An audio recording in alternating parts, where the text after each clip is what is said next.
If you have to run a business, say if you have to run a hotel, being a sole proprietor, you still have to take a license from the local municipality. You have to still take a food license, right? Depending on how many people you engage, you need to probably register for PF or ESI or whatever it is. Those are the different things. But for the formation of the company and running of the company, there is less compliance required. And funding, because you are the complete owner, you have absolute control. You are answerable to your own funds. So you need not provide your reports to yourself. And advantage, it is easy and inexpensive.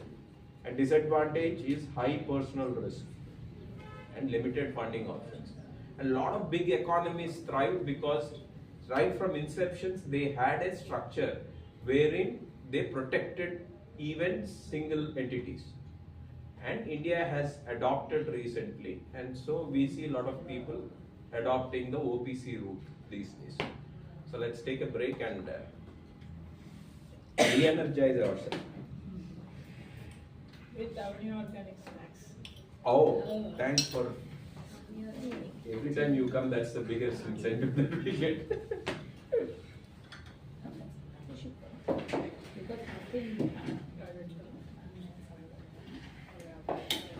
Yeah.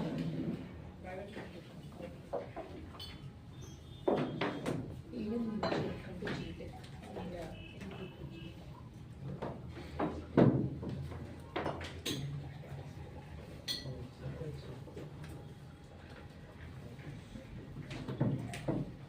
We are saving plates.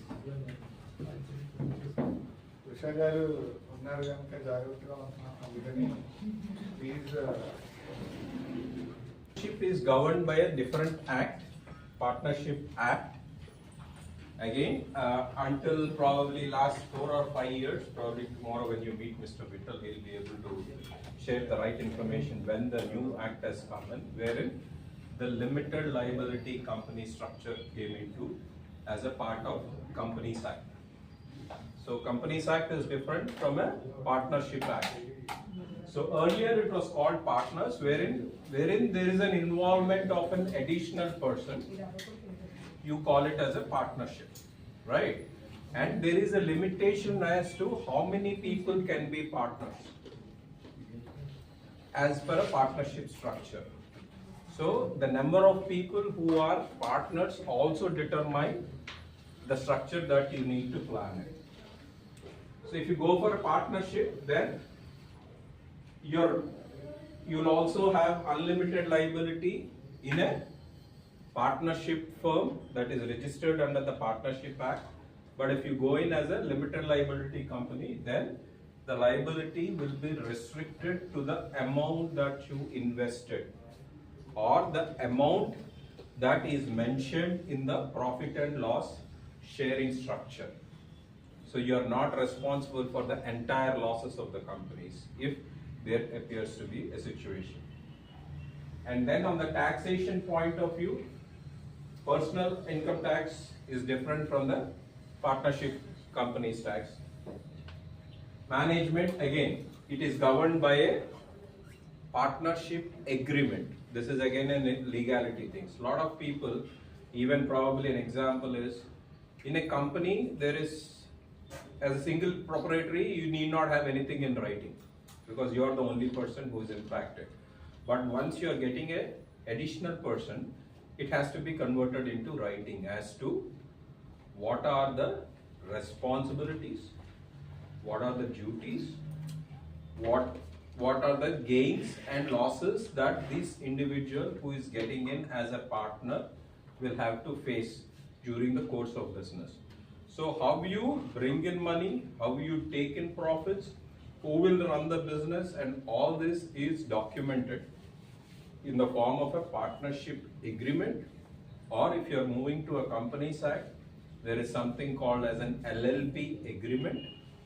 If you are going to a private limited or a public limited company, there is something called as a Memorandum of Association and Articles of Association.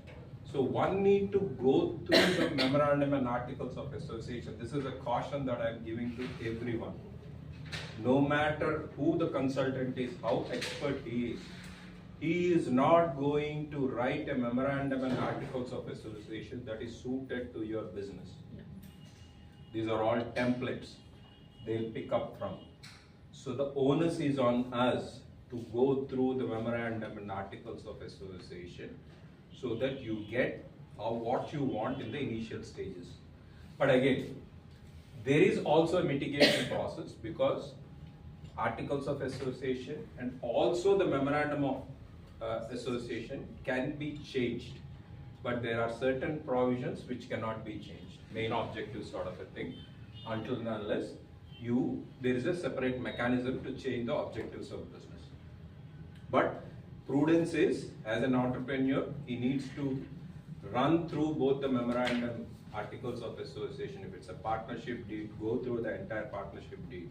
If it's an LLP agreement, go through the entire LLP agreement and then execute it. Once it is recorded with the government, it is difficult to change. Not completely impossible, difficult in the sense it calls for some involvement of professionals, it causes for some costs, and some provisions may not be altered, which may even result in formation of a separate company.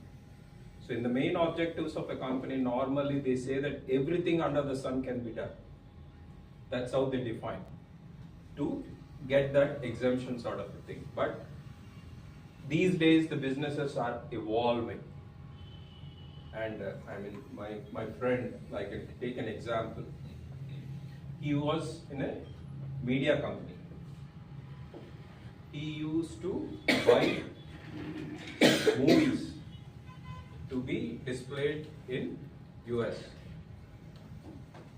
So the agreement initially was the rights for display. At that point of time, it was only satellite rights, right? But the business has so evolved. Now satellite rights are different from OTT rights. Normally, the assumption was satellite rights is everything included, online or OTT or whatever it is. Now there is a litigation going on which is running into crores of rupees, where legally both of them are fighting, assuming that they have rights. But probably the legal language, had they included very clearly specifying that this is just for satellite, not for anything else, or they could say that except for movie business, all other rights are transferred to this person, then there could have been so much of savings for one of the parties. Now there's a third party that is making a lot of money, which is lawyers. And then when you get into a partnership thing, there is a shared management based on partnership agreement, like who runs the business, what reports he submits to the other partners. And there is someone called as a managing partner, there is someone called as a designated partner. Each of the roles have certain responsibilities and liabilities. So we need to be aware of what our responsibilities and liabilities are. And compliance part of the partnership deed is registered with registrar of firms, not a company, whereas companies or other things, LLPs, are registered with registrar of, Companies Act. Funding aspect, funding has to come only from partners. That too, there's a limitation. And advantages, it is flexibility in management and shared responsibilities. Partners can come in and go out. There is not much of compliance that you need to report to someone or take prior permission sort of a thing, which probably exists in the other structures. And then the next evaluation is limited liability partnership. This is an extension of the partnership firm, which is now governed by the Companies Act, not by the Partnership Act. Here, as the name itself says, it is limited liability. So it has got the advantages of all the company in a partnership things. So it is a best of both partnership firm and a private limited company. That is the new structure which is being now advised for most of the startups. Yeah. So for this OPC, we have this 1% company, right? Apart from limited liability, is this similar to sole proprietor? Yes. apart from that limited Yes, liability? yes. It is just giving you the protection from unlimited liability. Otherwise, it is probably have the same controls. Fundraising from outside. Yeah, those are the other things. Whatever limitations of proprietorship is there, that exists for OPC, but the advantage it has is the limited liability. Again, as a question, what about the liability rests with OPC? Suppose one person company or who runs it dies. What about the liability? Since he has not enjoying the company's perpetual entity, a company. OPC, a person who runs the company, in his absence, what would be his liability? Now, running a company is different, ownership is a different, right? What about the ownership structure? Ownership goes as per the transfer of ownership. If there is an agreement Will where it be transferable to another person? Yeah, By next hire or legal rate? like a will, you are owning a property. Will the next person become same entity or OPC, or he has to change the company Yeah, structure? it will change. Only the proceeds of it, if there are anything, or the liabilities of it. Liability will not be transferred to whoever gets it. It's only there is a plus probably that goes to the successors. So the limited liability partnership, as we said, is a hybrid between a partnership and a corporation, and it gets protection about from the personal assets. It is taxed separately. It's taxed under the corporate tax rates, not as a individual or a partnership rate. And it is managed by designated partners. LLPs that are formed under the Companies Act, there are someone called as the designated partners who will be running the company. The registration is with MCA, Ministry of Corporate Affairs, and there are certain compliance that is required. Annual compliance probably, I don't know whether there is a half yearly compliance or a quarterly compliance, that will be vetted mostly by the company secretary.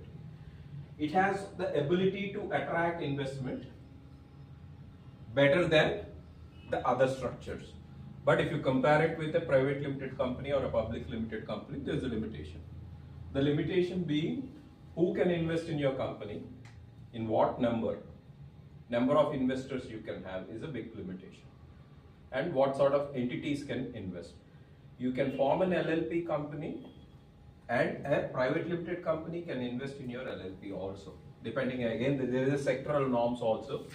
If it is an agricultural activity, you probably cannot have. If it's a real estate, then you cannot have an overseas set of investors. So again, the sector specific norms will come into place depending on whom and when you are raising the money.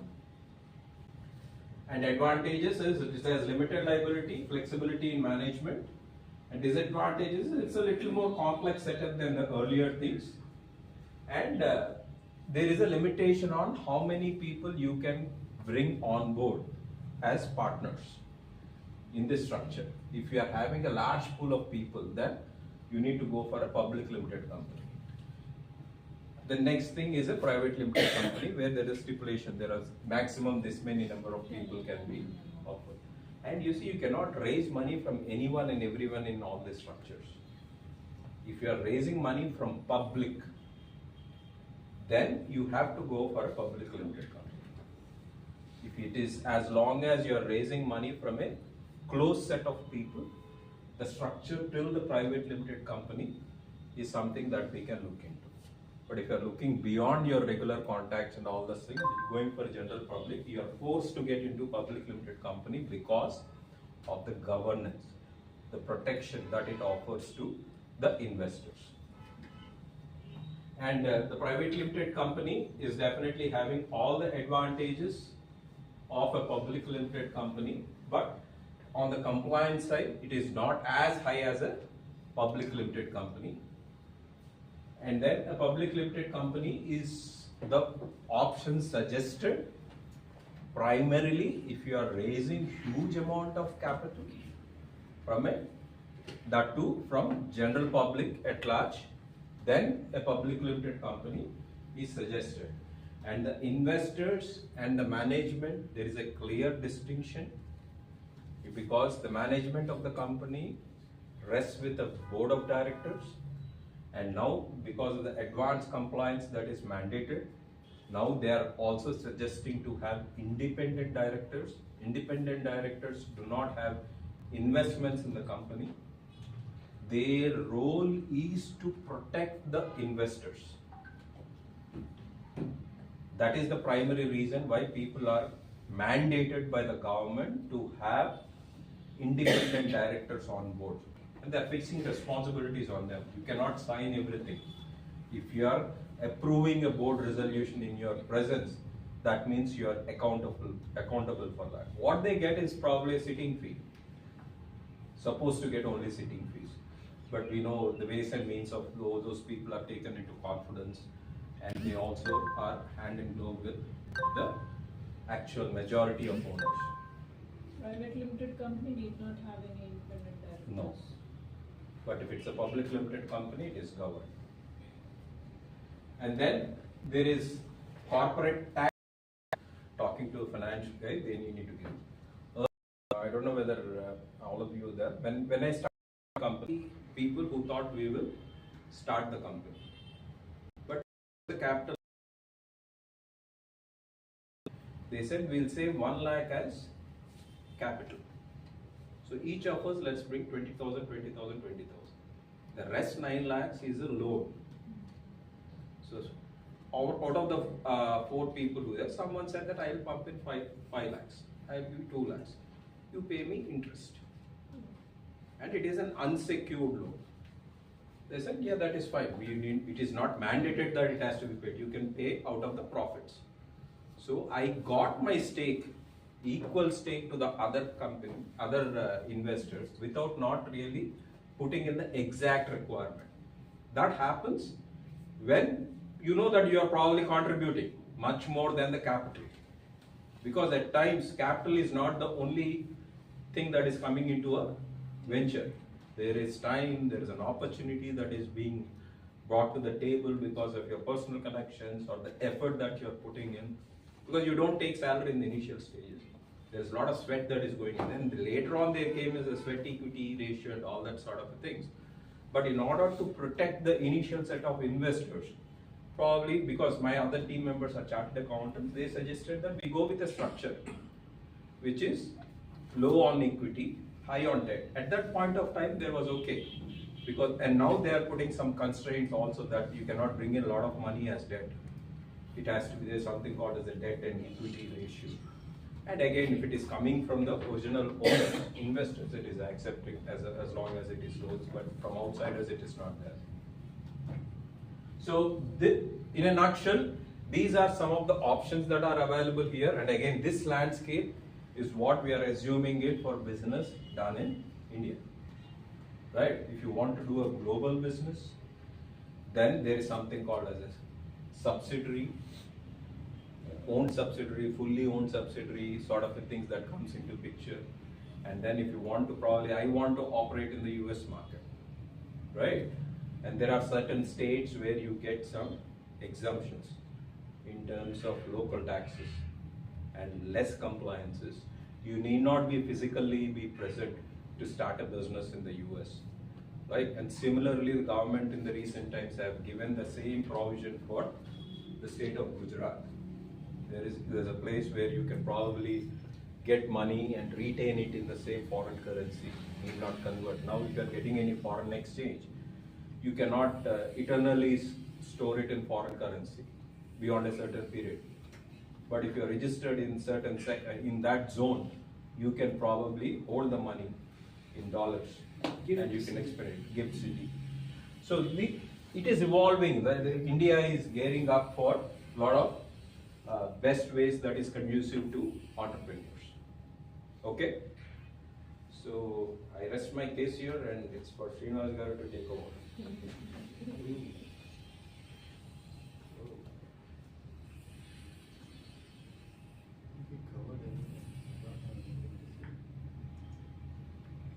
Examples, case studies.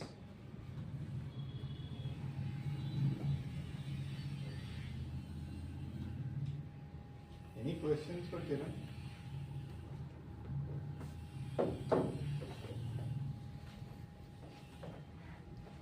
Any questions for him? One question. Yeah. If OPC really want OPC company really want to expand its base to become a public limited company as a single OPC company, can access, convert into public limited company at a later stage? But for any entity beyond OPC, you need to have at least one more person, right? Only 2%. 2 or 3 depends on this. I mean, they can hold a small stake, that's not a problem.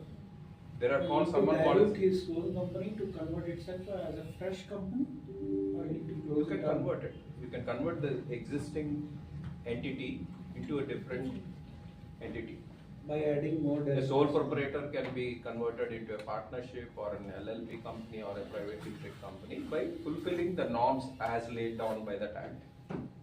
So a private limited company, if I'm not wrong, requires at least 7 subscribers, I think, to the memorandum and articles of the association. Okay. And then normally what they do, each of the subscribers, they give 100 shares to start with.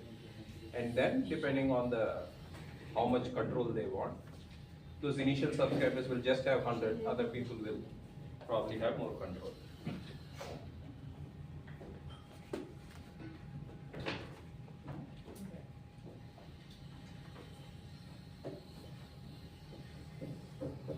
Sorry, Murphy's Law. As soon as I got started, the laptop ran out of power. I was worried because I didn't get my adoption. That's okay, I So would have. GST కూడా చెప్తారా ఆయన? GST session అయినట్టుందా లేదా? Vinay has covered it. అంటే GST దేని గురించి అంటే ఎలా కొట్టాలో చెప్పండి. అది ధైర్యంగా అడిగేస్తున్నారు రికార్డ్ చేసి. It's getting recorded when you're asking these things. Anyway, when I covered it, there should be something on the recording that's available. Yeah. We'll share that with you. చిన్న కంపెనీస్ కి చాలా బర్డెన్ అయిపోతుంది. ఆ input tax రాకపోతే the challenge is you have to pay upfront. That's the challenge that we're, I mean, మాకు ఒక client bill ఇవ్వట్లేదు, GST డబ్బులు మేము పెట్టుకోవచ్చు. అదే ప్రాబ్లం అవుతుంది. వెండర్స్ చాలా మంది అందుకే దానికి వేఅవుట్ ఏంటంటే proforma investment, where you don't raise an invoice, you give a proforma invoice, and once the vendor, the supplier or whoever it is making a payment, then you raise the actual invoice. So that at least there is no upfront investment.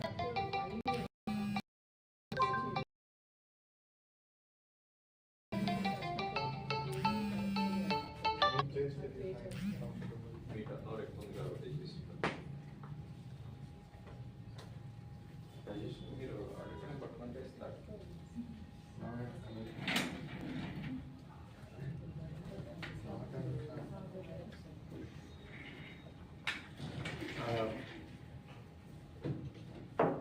So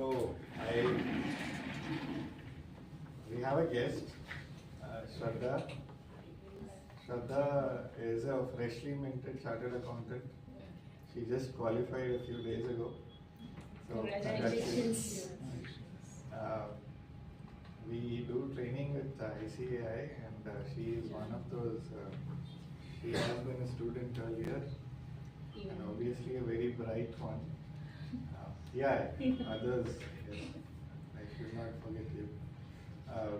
So she said, hey, I asked her when can we meet because I haven't seen her in person, and she said Tuesday. I said great.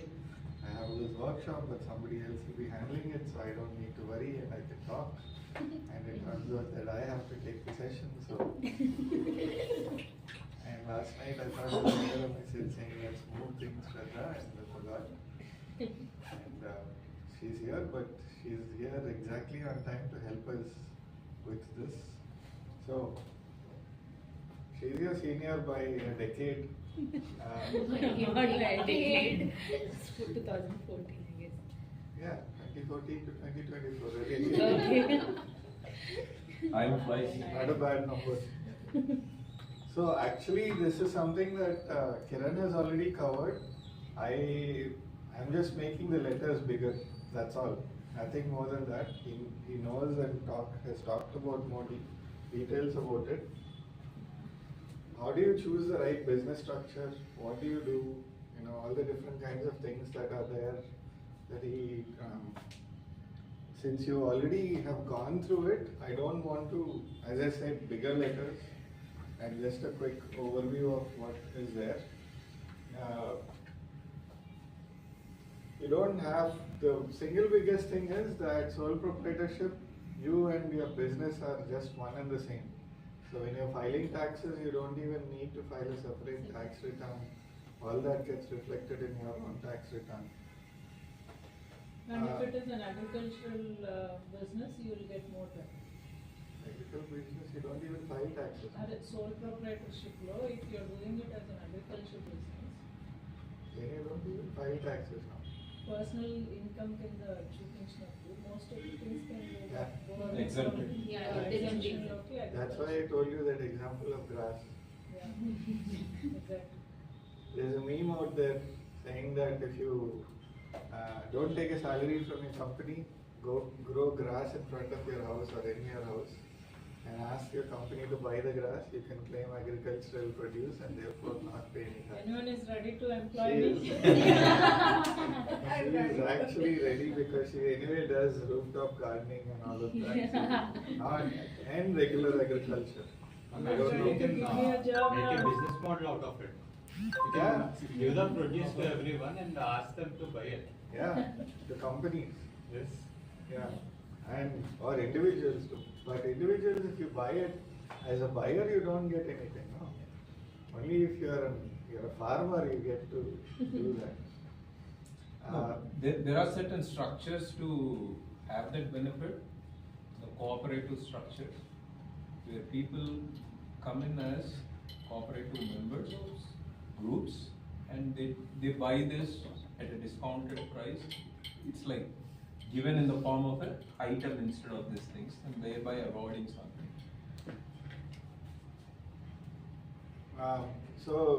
The big thing, the single biggest thing with sole proprietorship, in my view, is the unlimited liability. If you go and start a company and say, okay, this is my sole proprietorship, you get to keep all the money. You don't have anybody else to talk to. You can make decisions on yourself, by yourself, and all of that. But the headache comes when something happens and somebody says you took a loan, give me my money back. If you don't have the money in that business, they will take everything that you have in your house and everything else. So that's something that you should be aware of. There is also a protection for individuals, right? Are you aware of something called as IP? Yeah, insolvency petition. Some people do that, wherein they transfer the assets into their family names and then file an insolvency petition to get the immunity from the government. No creditor can come and question if you filed it. They write royally, huh? Many people are doing it. Many people are doing it. You know that probably they go inside the jail for about few months and then. They'll just come. But people need to know about it. Many people who don't know about it. There is a methodology. There is there for big companies, right? NCLT sort of a thing. They go and get the immunity, but even individuals can get the immunity. The government is giving protection because they want to encourage the risk-taking ability. But again, we want to find way outs to get the protection. Yeah. Madam, correct me if I'm wrong. Shraddha, we are going to put you on On the spotlight now, we want validation. Is this right? Is the next one right? Am I claiming what I'm doing? And all the mock interviews that we did for her are going to come out now. You didn't know this, you didn't know that. Luckily, Anantram sir is not here. So partnerships, these are some of the things that Kiran already mentioned. There were a couple of things that I found out which was very interesting. You have apparently a partner in profit only. And so all you do is if there's profit, you take a profit. If there's no profit and there's a loss, then you're not liable for it. wonder where those companies are so that I can also be a partner by. Okay. So in every workshop. So once when we are actually learning about, if you go and claim that you're a partner in a company, even if you're not a partner, you're liable afterwards for the for this. Through word of mouth you're saying that you are. Through word of Yeah. mouth you're saying that you are Suppose partners it is with him. if So the I partnership tell for people us- that Yeah. I'm a part of Avani Organics and you're a partner, a partnership firm. And I say I'm a partner in Avani Organics, I'm a partner. Everybody here knows about it. Then if somebody says, hey, Avani Organics needs to pay me money or Yeah. I was legally liable, I'm also liable. But what about the profits? You don't get No, profits. obviously. Only liability. Only liability position. It's only section For the 420. reason that he's claimed to be a partner, it's only a Section liability. 420. Obviously. Why would you share the profits with Yeah, me? Amos is the That's what, some people go and cheat, right? So I guess this is some kind of protection against the cheating and it's been around for a long time. But maybe it's not enforced. Sir, we actually have it in our syllabus in my 12th. That if my friend is good at speaking and I'm not, I can ask him to go and speak for me, and he will be liable, even though he's not a partner in the company, but we won't be sharing the profits with him. Yeah. So if you win the prize, you get the prize, he doesn't get the prize. But if they find that he is, faking it and therefore you find him liable, he will be liable or she will be liable. Kiran anyway talked about it. The only thing it's not that it's really that important, but 2008 Act is what this limited liability thing comes under. Remember liability, right? Liability, the meaning is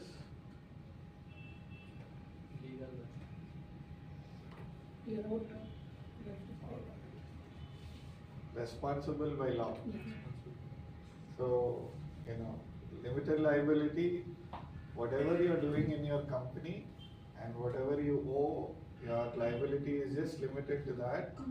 Outside of that, whatever you have, nobody can touch that. And that's why they do this. By the way, one of the things that I found very interesting for the past, came out in 2008, and at least until 2019, if not later than that, a lot of professionals would, when we asked them, can we go and do an LLP, they would say, no, wait, we don't know enough about this act. 10 years, 11 years after the law was passed, a lot of professionals would say that, and I have never understood that. Of course, now I understand. Basically, nobody wants to go through the court systems in India. If at all it can be avoidable, and I guess that's the reason why they're saying let's first find out who goes to court and what happens to them, and then we'll get into that.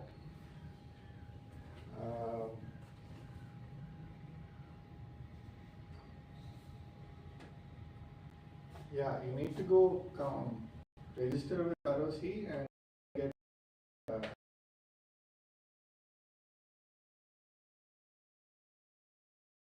company. The LLP has a lot less compliance requirements. Private limited company insists on a lot of compliance, and so you're constantly going and doing that. Whereas an LLP, it's lesser. Not that it's zero, but it's lesser. And that was those were the two big things. One, limited liability, and two, compliance requirements were less. I would always go to Kiran and others and say, let's make it an LLP, let's make it an LLP. And they're like, wait, we need to get permission from our advisors. You can get started with 200 people, get started with 2 people, private limited, but maximum of 200 members. Common objective that Kiran mentioned already.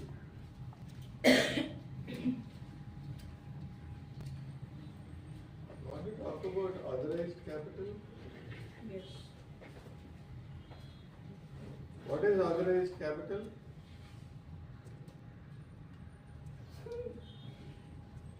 Kiran? Maximum capital you can. No, I think it's a minimum.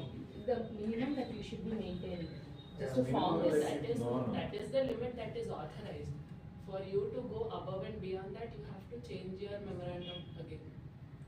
Authorized capital is the maximum capital that this company can raise from its members. And why? Initial members. Initial.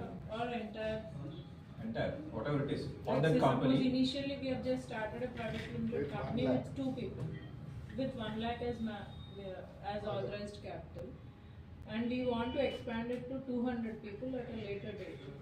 So how do we increase the? Like always, all these things can be increased, not a problem. Why it is suggested to keep it low is because your cost of formation of the company is dependent on the authorized capital. Okay.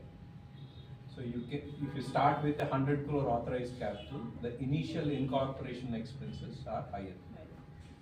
So what they do is they suggest with the lowest bracket, or probably something that you probably would be planning to do in the next 2 to 5 years. And then, depending on what you can.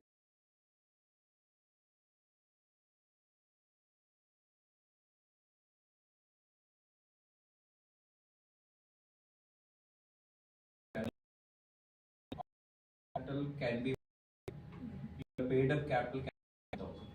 That's not a problem. Other can come in as loan from the same set of things.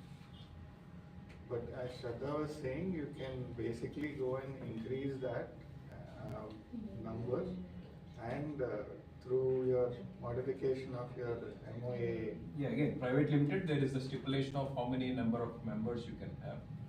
If you have to cross that, you need to register yourself as a public. So suppose if I have started the company with only 1 lakh as authorized capital and with minimum numbers, later on I'm increasing it to. If all the 1 lakh is subscribed initially, there's an authorized capital, Yeah. there is a paid up capital. Paid up capital is how much of the authorized capital is subscribed. If you have initially subscribed the entire 1 lakh, then you are bringing in additional number of members. Then the existing members can relinquish a part of the shares.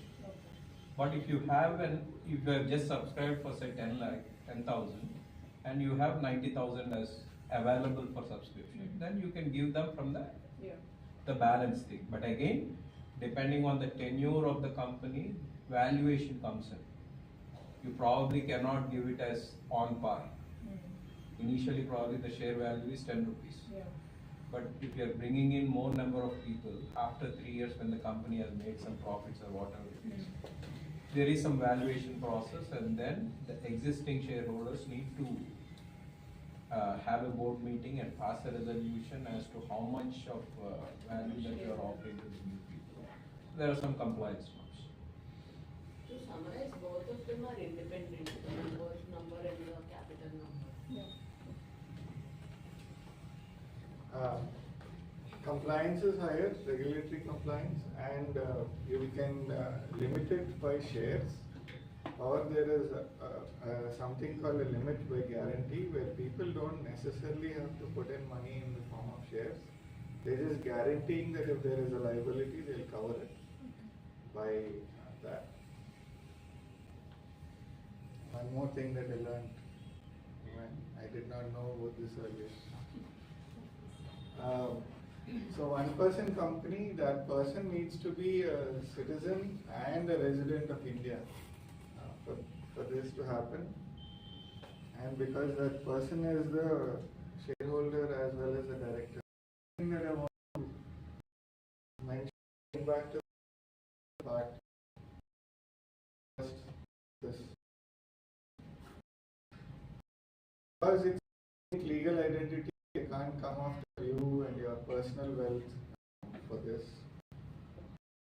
You can actually be a nominee of yours, just like and other things. And if something happens to you, that person can take over and run the business. This is only for Indians. Yeah. Nominee will be like held liable for any liability he left behind? Yeah, if they, once they start running the company. Since he won't get the legal immunity, just No, like only the after company. they take over. One, if they, after they take over. Second, actually, wait, I understand from what my understanding is, that what I've read, if the nominee takes over because the person is incapacitated or no longer alive, then that nominee, I understand, is not liable.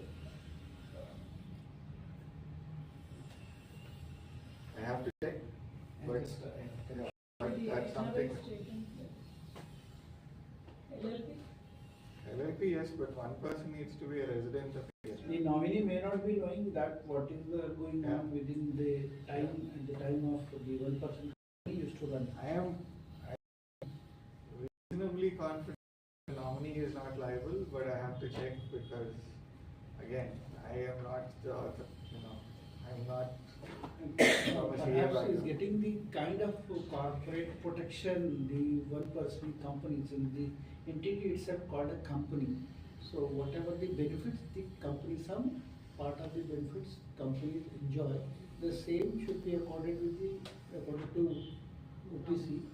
So liability may not be the next king or king who's a legal hire. I have this small confusion. We'll be able to tell you by tomorrow, worst case, best case by this afternoon itself. No, don't. I'm putting her under undue pressure. She just qualified. There's a lot that she needs to learn. I am not going to treat her like an expert. She knows that. But I'm very happy. I've been waiting for hearing this for a couple of years now. So that's why as soon as she said I'll come, I was happy to see her here. Before we go here, I wanted to talk about something that Kiran mentioned in the directorship in terms of compliance. There are people who are going to come to you and say, hey, become a director in my private limited company. And you say, okay, I'll become a director because you'll either get a sitting fee or you will get some kind of benefit out of it, or sometimes maybe you won't get anything, but you think you'll do business. And this happens especially with friends. And so be very careful. Okay? So we know somebody who started a business, who's been a director in multiple organizations. And one of those things is something that a friend of his started in a long time ago, more than a decade back. And they thought they'll run the business, and this friend said, okay, I'll lend my name, we'll do it together, but that person will pretty much run the business. And that person did not run the business. Yeah. And that And person your decided, didn't get. that person decided that he is going to go away and left the country. And because he left the country, he doesn't care. He just left the company and didn't close it, didn't do anything. And Personal experience saying. oh, no. My did So- not disqualify. So what happened is this: our, the government came in, the new government in 2014, and after 3 years, that government said, we are going to act against all these illegal people, all these, bad companies, all of this, and therefore we are going to take action against them. So 300,000 companies, if I remember the news correctly, were told that you are closed.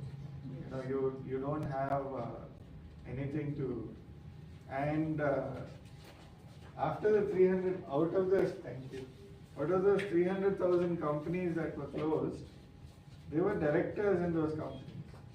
And any director in that company was automatically disqualified from being a director for a period of 3 years. 5 years. 5 years. So from 2016 or 2017 to 2022 or 21, whatever that 5-year period is, there are people who were not allowed to be a director.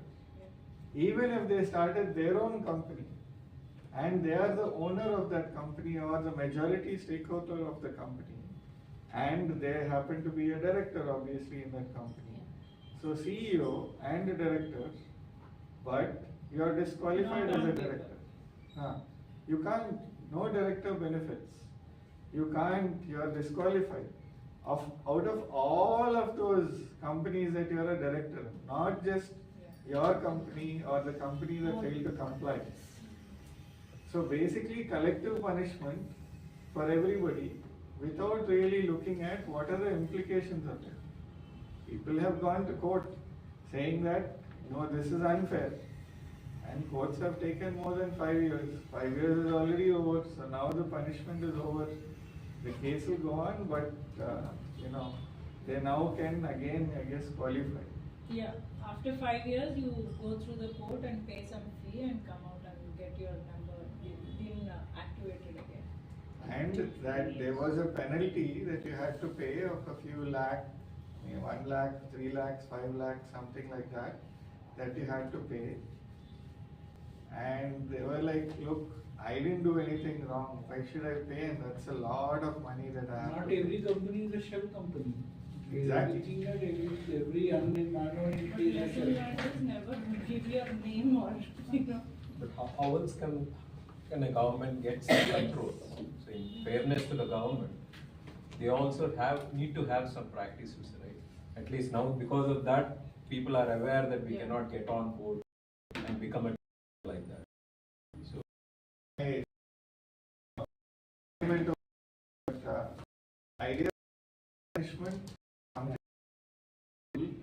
and Yeah, it and it's totally unjustified.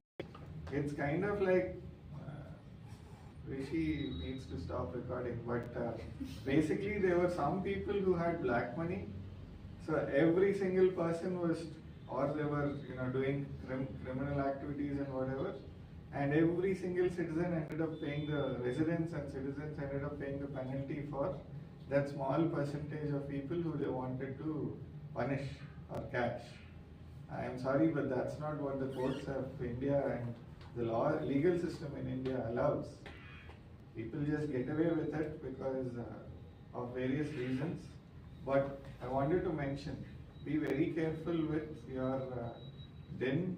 If there was a warning, for example, saying that, hey, if you are in a company and that company is not in compliance, over the next 6 months, next 1 year, submit the thing that you are, either comply or resign or do something there. In this case, for example, how does she resign from a company where the company owner and the main managing director or whoever is not even there? Where do you submit the resignation? And how does it get recorded somewhere? Right? But there is some kind of a mechanism if they created it and said, we told you, we told you, we told you, despite that if you are still doing it, then we are going to punish you, then it makes sense, right? But then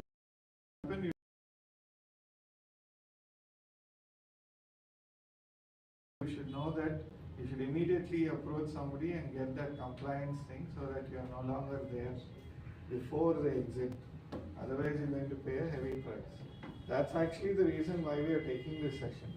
Not really about which company, but we will talk about which companies also. So in terms of what company, what kind of a company do you want to start?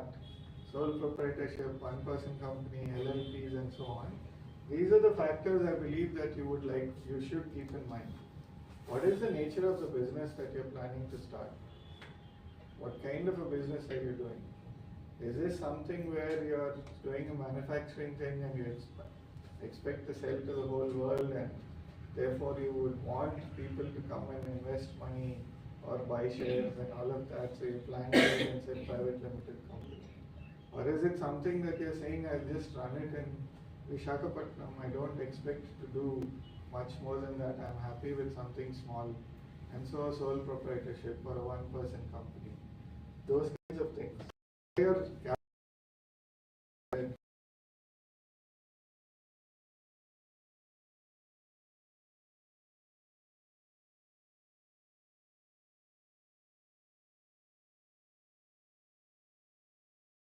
risk like tax implications, future growth plans, and the single biggest thing, registration process. Very easy. So, just a question. Yeah. What's happening in my organization, I was just telling you. A few of the students are finishing their, whatever the process that we are undergoing, they're finishing that stage and they want to, no matter what, they doesn't want to go to the job and they want to start their own business. Yeah. So they're registering their startup. We were asking, let you undergo the entire process. There is something already. We will go through the process. They're registering as LLP or whatever the Registering company. a company. So they don't even understand They'll go the difference to between, yeah, they're doing Startup it. India, DPI ki registration. And the point is, some of them are actually from the business background. So they even know about the chartered accountants. Ma'am, it's okay, it is easy for me to get it registered. Some students are registering a person saying that it is being registered. They don't even know the implications and what, they don't know that. They are doing it. And some students, they were like, ma'am, my idea is going to work. Pretty sure it's going to work and I'm sitting on this, I'm not sitting for the placements. So I'm going to register it. Why you want to register? If I register, I'll be more into that, my concentration will be on this so that I will not get any deviations. They are doing this. So they are asking us, ma'am, you suggest us. They have friends. They don't want to go into a partnership. You suggest So- meaning? Suggest what? They're asking us to suggest whether to go with the sole proprietorship or what are the state of business they're asking. Ah. This is what is happening. So if you, what is your call? Maybe a lot of questions. The first would be we go to, my thing would primarily send them to a professional. Somebody who is qualified, somebody who knows this, has been doing this for quite a while, and clear that these are the rules, this is the science, and this is what you need to do. And but as Kiran had mentioned, yeah, I'm coming. But as Kiran had mentioned, one of the things that you need to understand is a lot of them do cut and paste. Yeah. A lot of them do cut and paste stuff because they have a template and they say, yeah, go and do this. And I can give you examples from my own, our own companies. So I have a partnership, one company that I'm a partner in. We went to a chartered accountant, a senior chartered accountant, and my partner knows him very well. So we basically went and had a conversation, and we told them, they asked a few questions. We were asked, what are your shareholding, what do you want to do, and all of that. So we told him, and he basically took a template, plugged these things in, and gave us a partnership deed, and basically said, here is a document. I went through it, my partner went through it, we made sure that there were some things that we wanted to correct, we corrected them, and we got it registered. Because of that registration, and because everything is very clear from the beginning, both of us agreed this is what we're going to do, and also let's put it in writing. It's been now in another few weeks, couple of weeks, it will be 20 years since we started that company. And we haven't had any fights related to money or other things. Yeah, we didn't make tons of money, but maybe that's another reason. But everything is written, everything is clear. And that was I'm not directly answering the question, but something else that I remembered. Whenever you get into this agreements and or business, right? You have to have an agreement in place. That agreement is something that is witnessed by somebody and registered somewhere. Even if it costs you 5,000 rupees, the cheapest I think is maybe you can bargain with CAs and get it done for lesser, but the cheapest is about 5,000 rupees. You spend that 5,000 out of your pocket to get that because that will stop you from, so many heartaches afterwards. There were, after we registered this company, there were people who came and sat with me. And they were talking to me about, we are starting this one company, we are starting this business, it's a graphic design business. And I told them, you better get into an agreement with one another. They said, we have known each other from childhood, we are brothers, cousins, but we are brothers, cousin brothers as we call them here.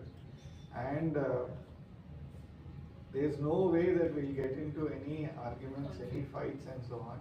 And they brought an elder brother, another cousin, to talk to me about this. I didn't know much about business and other things, but the one thing I knew,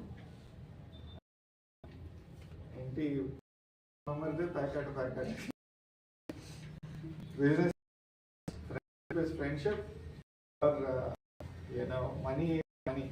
You cannot mix relationships and say, hey, family, and you cannot mix including friendships. You cannot do that. When I was telling us, some of you were not listening last time, but Bharati and co, Vinay, he was telling us about some of the horrible examples that he's been hearing about in his life, in his professional life. He didn't name any names because he didn't want to, but he basically talked about, some of you may remember this if you were here. He talked about a brother and a sister who got, the father in his will gave, out of 40 properties that the father had, he gave 38 properties to the boy, his son, and 20 properties to the sister, to the daughter. Two properties to the daughter and 38 to his son. And the son, younger brother of the sister, went to his sister with pieces of paper and asked her to sign. And the sister signed saying, "Ma tammudu, my younger brother, he asked me to sign, I'll sign." Complete trust. And it turns out that person was actually taking away the property of the last two sites that she had in her name. 38 properties that he had in his name. And I'm still not able to overcome what when I said. That's shocking. And I know, but this is your own. This is your own. Not even. Imagine. That's where చెప్పాలంటే most of the problems come with family, friends, because those are the people that we are associated with. It's the people. Yeah. Kiran's theory that a long time ago he said, how do you deceive somebody if they don't trust you? Perhaps how we treat our daughters, that's the problem. But again, madam, contrary to what Srinivas Garu is saying, if any student comes to me and then asks I should register, I would ask, what is the trigger event? What is the Trigger event. Why do you want to register? What benefit are you getting because of registration as well? If they say that it is for extra commitment, then you can tell them go and find a job. Because by registering something, if an entrepreneur is putting in extra commitment, that's not the right thing. Superficial. Too superficial, right? So, but registration these days, why I am saying that if you are getting your payment from a client, you need to open a bank account, then okay, you register. That's a document, right?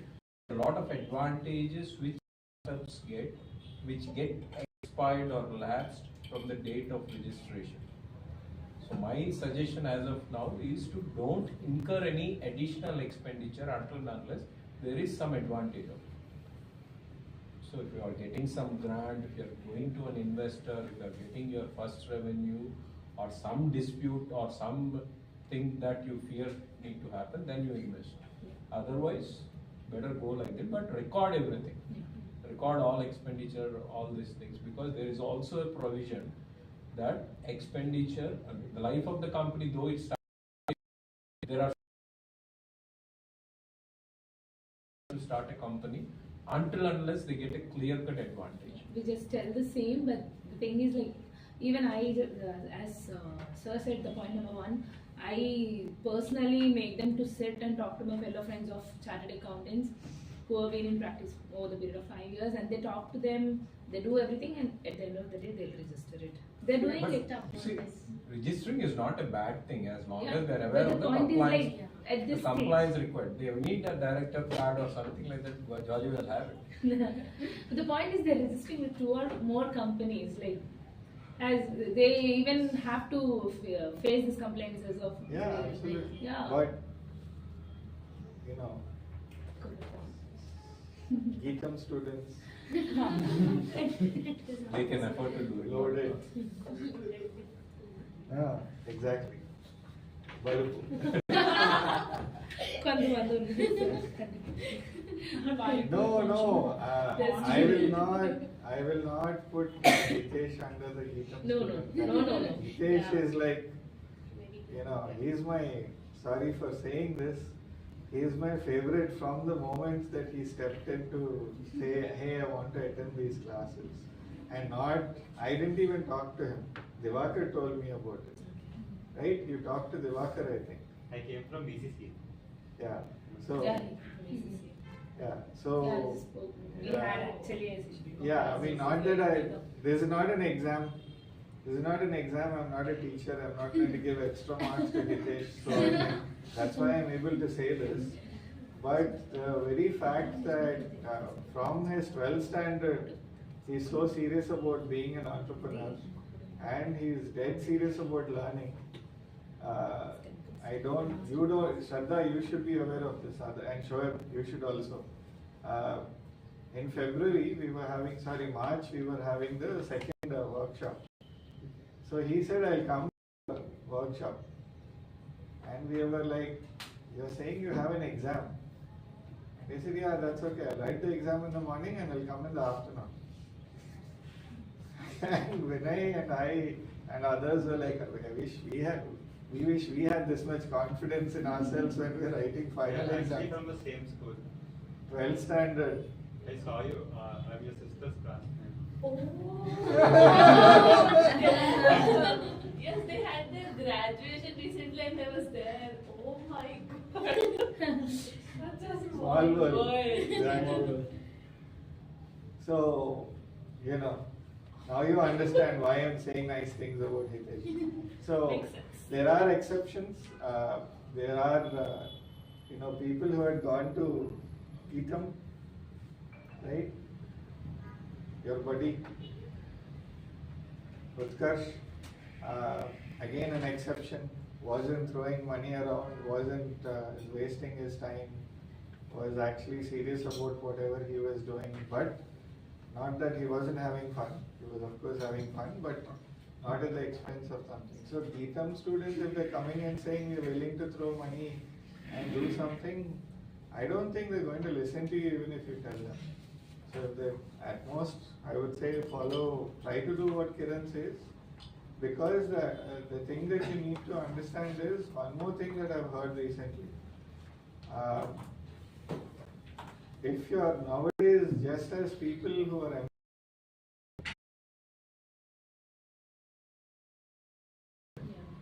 so they're looking at what they're saying is that if your startup is older than 3 or 4 years, don't bother raising money because nobody is going to give you money. And by the time you figure out all the things and you get to a stage where you're making it profitable,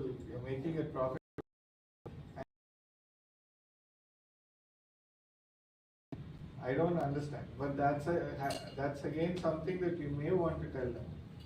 Sandhya, they were saying that, look, if you register now, as Kiran pointed out, and 4 years, 5 years later, you are trying to raise money, but it's already 5 years, and so they say, what have you been doing for the past 5 years? Oh, I got started only last month with the actual business. I don't think that will fly, so they should be aware of that. Yeah. And Startup India grant other things.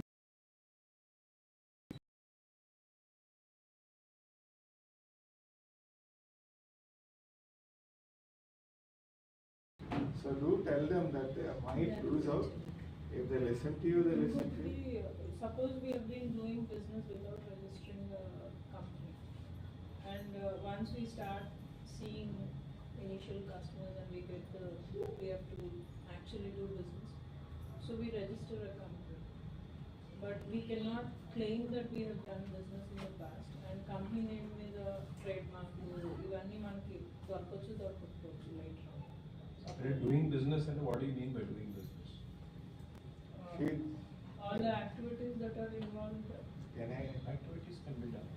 You can spend money that can be bought into books even before the registration of company. ఇంట్లో నేను I'm making papads at home. And I'm selling. I'm I'm getting selling money. and I'm making money. I'm not registered because I just thought I'll start and pickles. I start and I'll do something. And suddenly after 1 year I realized, hey, there's a huge demand for this. And my revenue is growing, I need to bring people in. And so then I say, okay, let me Till that point in time, it's sole purpose. It's running on. Right? There is a name for it and run it as a she'll have access to names. Trademark. brand names, trademarks, only high end. Because even in Sairam Parlor, Sri Sairam Parlor, or SAII Param Parlor, you better. So, Yeah, Sivarama Sweets. you know, Sivaram. Four guys started off in supermarket area. And same Now- brand.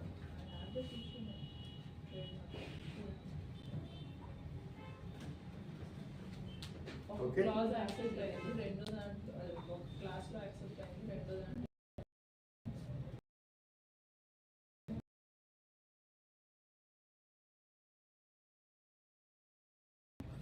అవునా?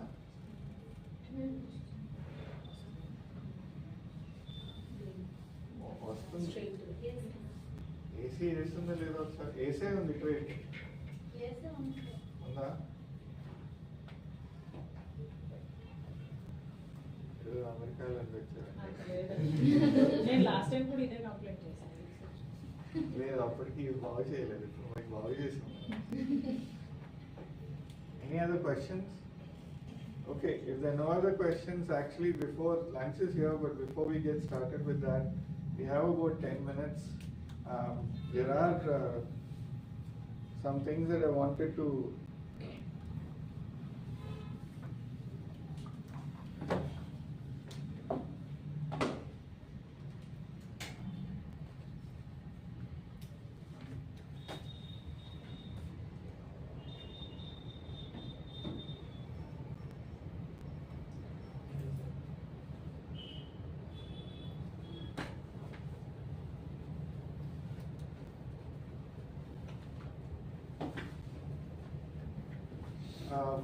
few things related to what you had. I'm going to quickly talk about them, or at least bring it to your attention. And then if you have any specific questions, we can, as I said, we'll go to professionals and get answers for you. As of now, Kiran, I can take a being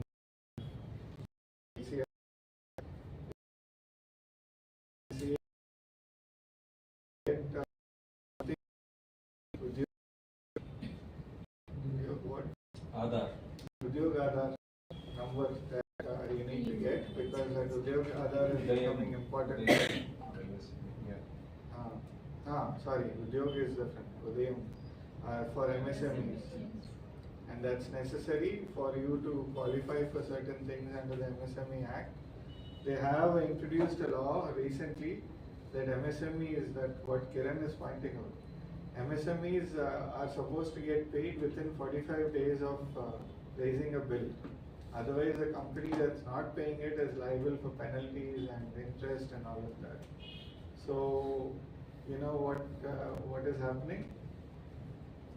Basically, the companies who are not paying on time, they're saying, we don't want to work with you if you're a MSME registered company. We'll work with you only if you're not registered as an MSME.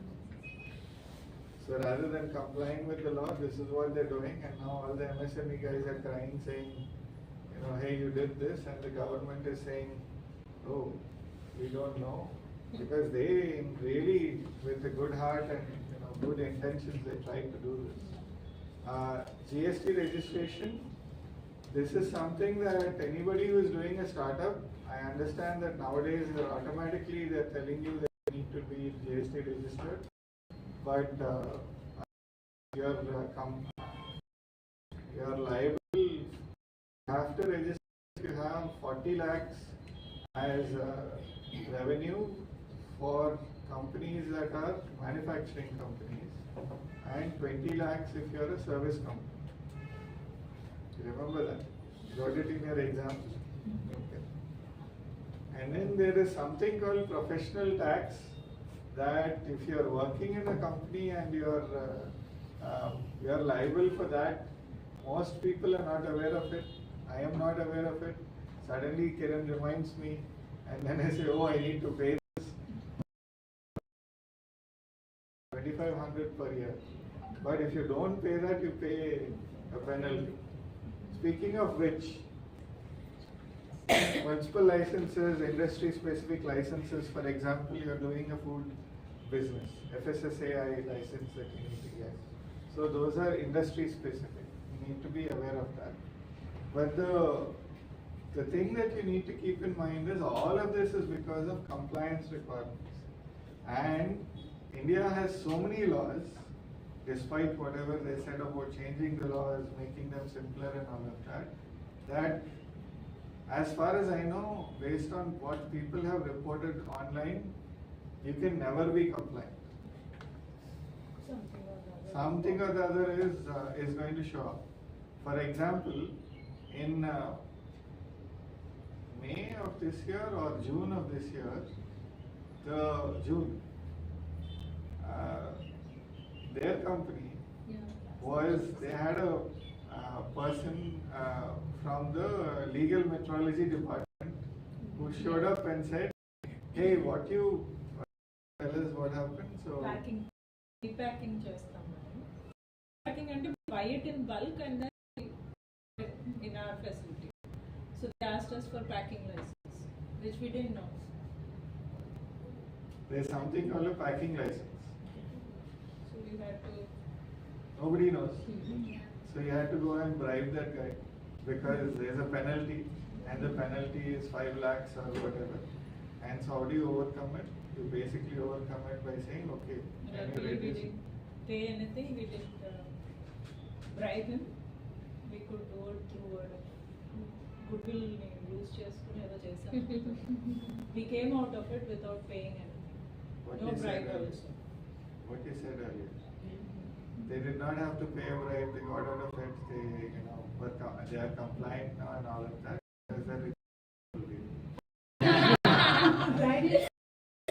You don't have to. People, this is what happens. The rest of us are not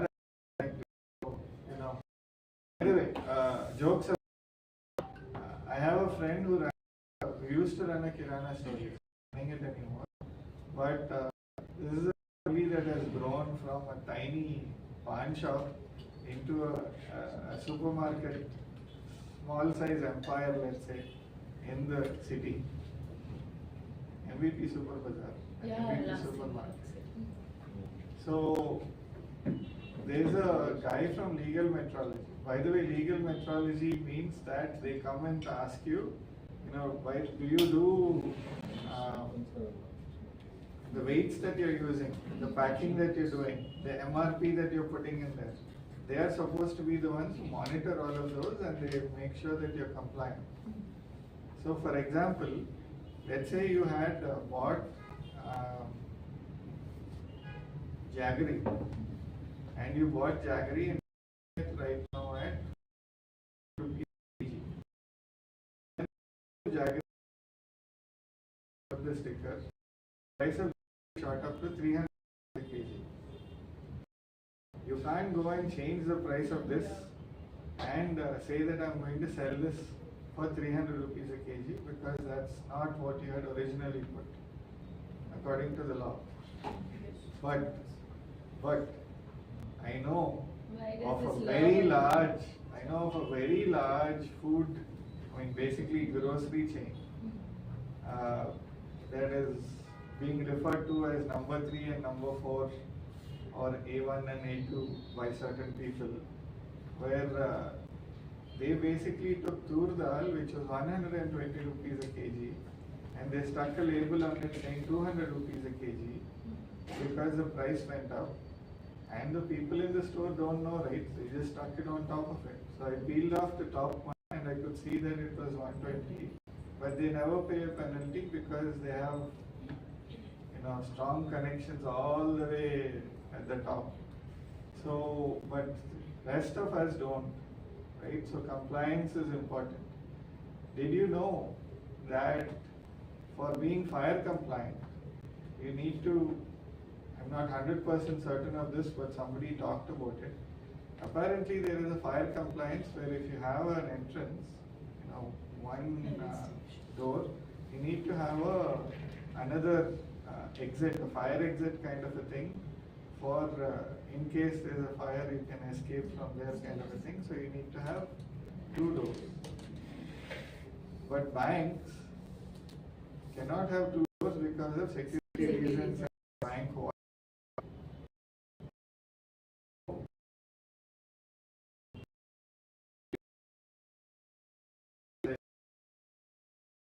If you comply, non-compliant. This exactly and accept whatever the new bottle put on the tree to the owner.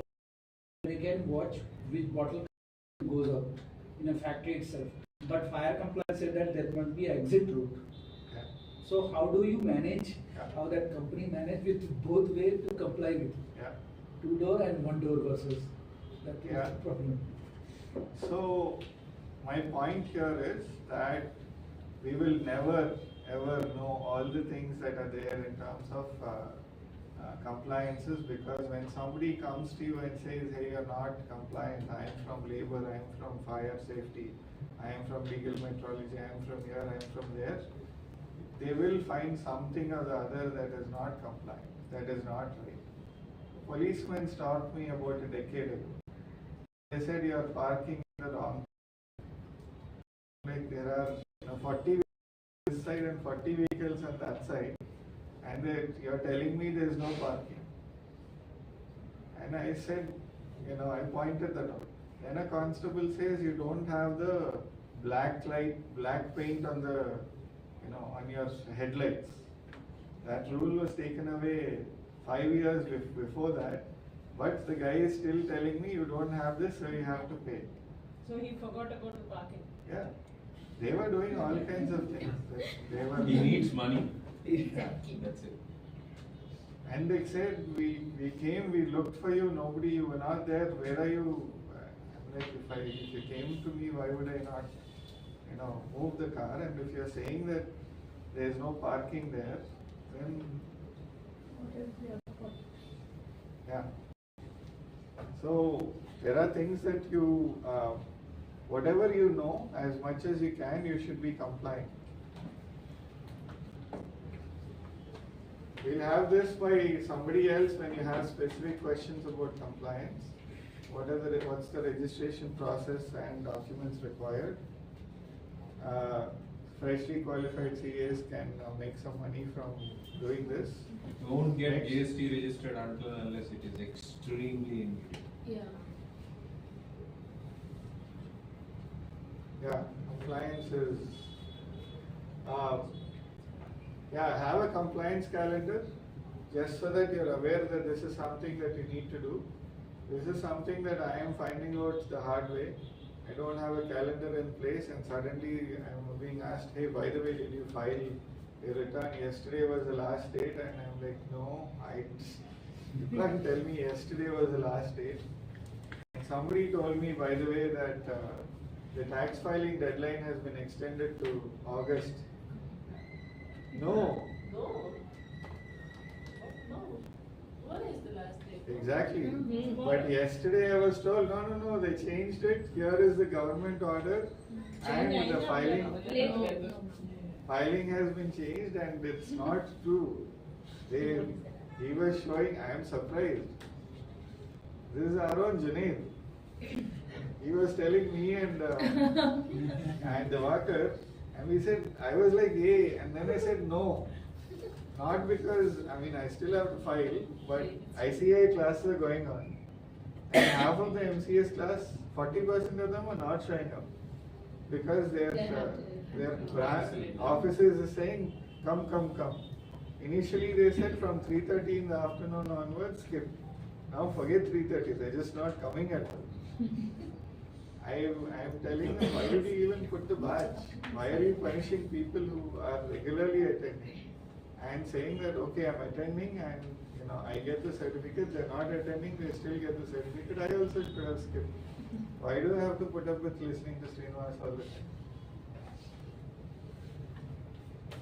There is something called the Shops and Establishments Act. A huge number of people are not aware of this, and so what are you doing? I'll share are you there? You're there in the group now? You're there in the workshops group? I'll share it. This is... if you want, sorry, you can take it, I won't stop you. But I thought I'll save you the trouble. I'll share the presentation and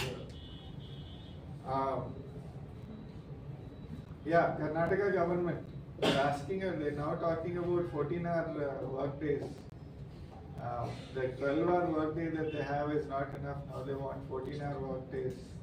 And apparently the businesses want it, and so the government is ready to help them. And so, while we have something called anything over 8 hours is overtime, and here we are talking about 14 hours. So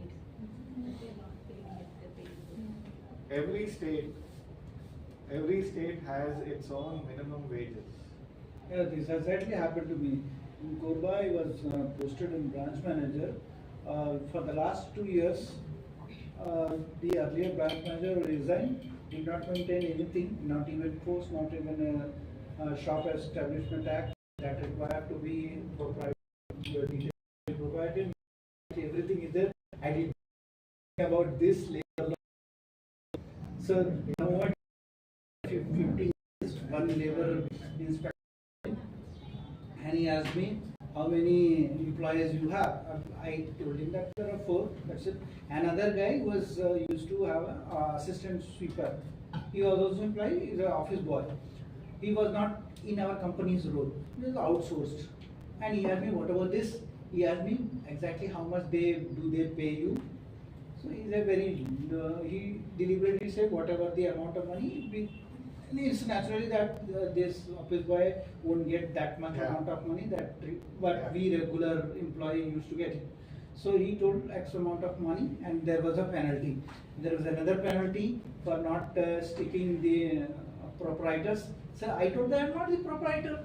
What do you think? Should we send a notice to your Mumbai Uday Kotak? Yes, he required to come here and you won't be here. So better comply what I told you. Do not argue. I paid him 3,000 rupees to comply everything. We do not have. What about your attendance sheet? So we have online attendance sheet. We need to log in our login ID password is available. No, you required to make a register that all the employees should be there. It is the requirement. So I don't know. What do you mean? I don't know. By the way, from what I remember, you need to have 3 registers. Yeah. Not 1 register. That day I did not know. That's simple. I used to work as relationship manager.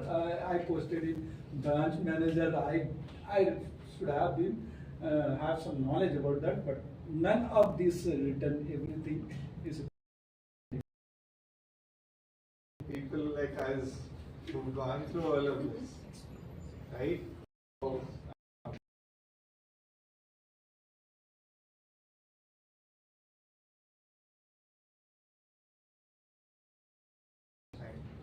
but if you don't do it, they can come after you and cause all kinds of trouble. And an interesting thing is, you have to have a name board. And that name board of your business needs to be something that needs to comply with whatever rules. Even But language. one rule is that it needs to be in Telugu. There has to be a Telugu also. You can use other languages, but there needs to be Telugu. Just like in Karnataka, there needs to be Kannada, and Maharashtra, Marathi, wherever, it needs to have Telugu also. If you don't have it in AP and you're not complying with the AP establishments, whatever, they can come after you and they can fine you. In Tamil Nadu, the shops names only be in Tamil Nadu. Tamil language. Seriously, we don't understand it. It will not be in English also. Yeah, it will not be in English. So, be aware of that. By the way, the food quality, this naming and everything is only for the small businesses and medium-sized businesses. The guy who's selling pani puri and dosas and idlis, they can have Maharaja's Palace in English. They can sell you meat from 6 months ago. Nobody is going to do anything to you. But if you have an establishment, that's something that you need to comply with. Be aware of those requirements.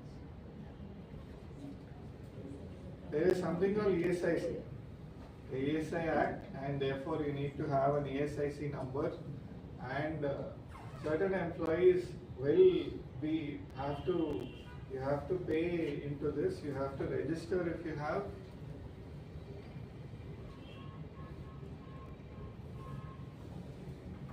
$20 or 10? 25,000. No. That is the. Yeah, if you have employees getting less than 25,000, then you need to be a part of ESI. All the big professionals, 10 lakhs, 20 lakhs, 30 lakhs salary people don't do ESI. It's the ones below because they have this employee insurance. 21,000. Salary is like. Yeah, they keep changing. Earlier it used to be 10,000, then they changed it, and then now they've increased it. I thought they increased it as much as 25, but maybe it's 21. So you need to be compliant with that. If you have at least, it used to be 20,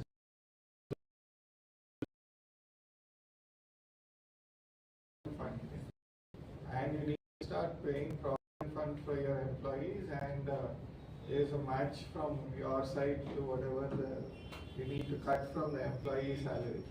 And employees, people are never happy that they're losing money, saying that why are you taking away money from me? But there is compliance required over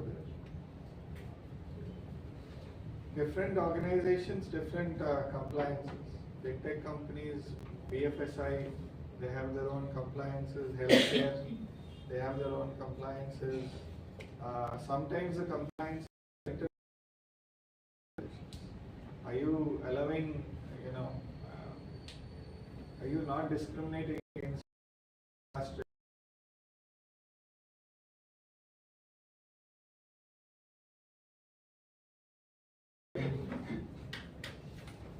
That August 31st is a fake thing, but didn't get postponed.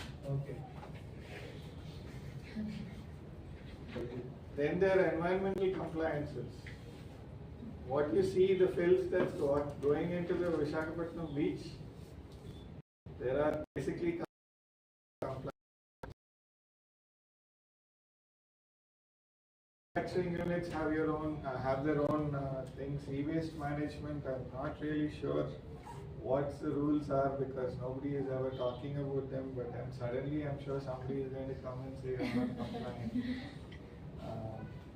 The GVMC trucks that come around and collect trash from everybody's houses.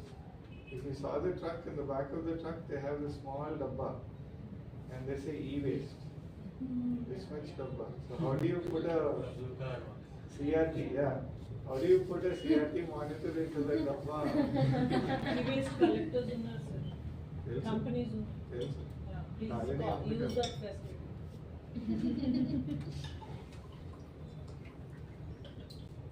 So for this also, like a tax calendar, a compliance calendar, make sure that you do regular audits. This is something that we need to look at here at our hub. We need to introduce a couple of things. There's somebody who's come up with software for this whole ESG related compliance.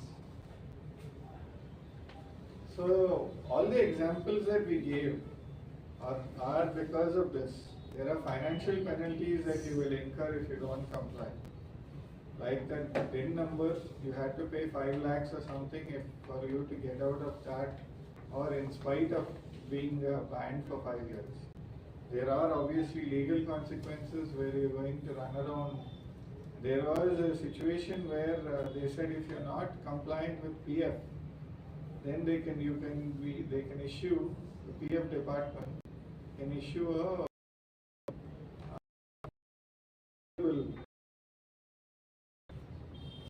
again, and obviously trade bodies talked, and I think they brought it down to, this is not a criminal thing, it's more of not complying and so on. And of course the huge risk for your business. Hey, you're not doing this right, look at them, they're violating they're dumping trash into our beach. People might stop buying things, right? There are people who slightly disconnected, they're definitely disconnected, but somewhat along this lines. Just as you're not compliant when something goes wrong, for example, you don't pay minimum wage, or you're using child labor, or you're not giving maternity leave, then the word gets out. People are going to say, oh, this is a bad company, and they don't want to talk to you, or they don't want to buy your products and so on. McDonald's and Starbucks have been paying a huge price because of not the compliance part, but they've gone and they supported Israel in the Israel-Palestine thing, and across the globe, crores of people are basically saying we will not buy McDonald's and Starbucks things, and they've suddenly seen drops of billions of dollars in losses. That's a different reason, but you're not going with compliance could penalize you also.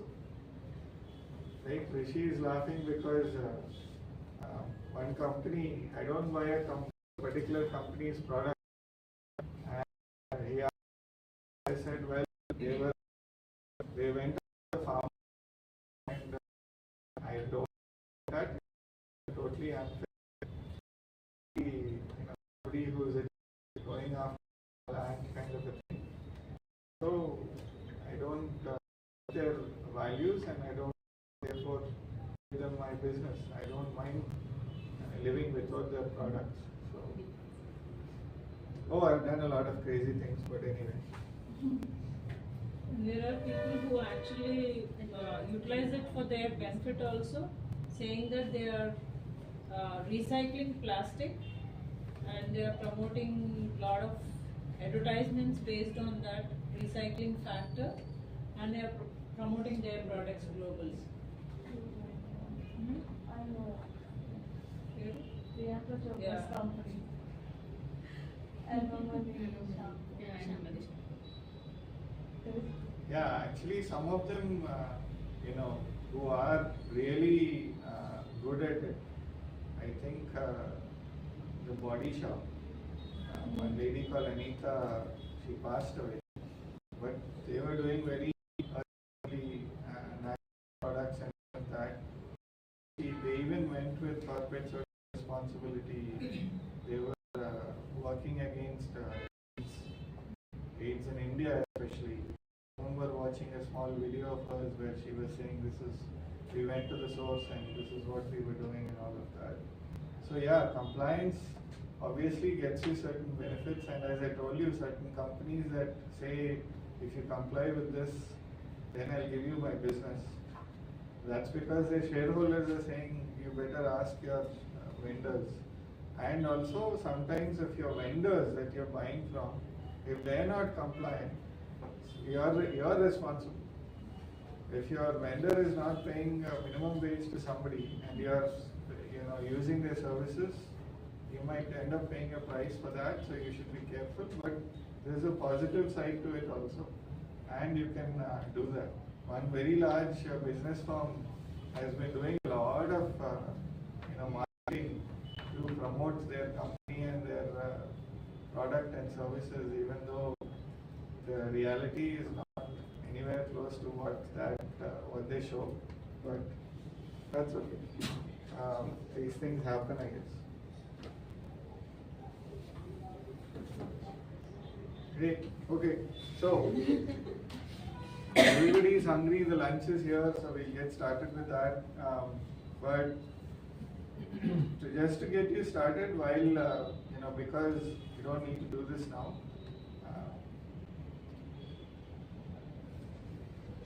I have a worksheet. Take one and pass on.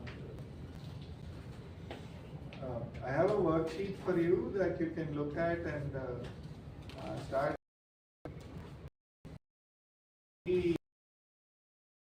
Started.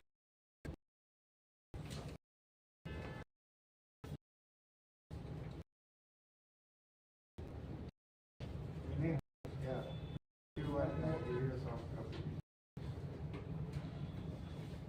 Hey, Muzammil has Pavitra over here. He also can share. That's okay. Never mind. That's okay. Okay.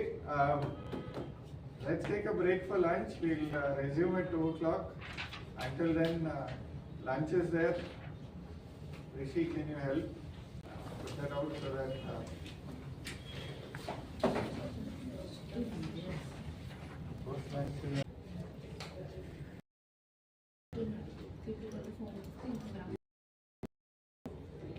probably heard through that at that time. It's a mentoring and investment firm. I saw this logo. Mentoring startups. And then one post. TiE and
first thing is in terms of that,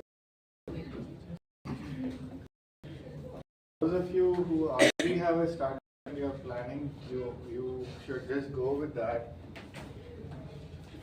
Either you're going to go with, instead of the 3 founders, you're going to go with your 4 founders, and therefore you're going to have ABCD, and you're going to decide what the roles are and what the percentage is, and based on that,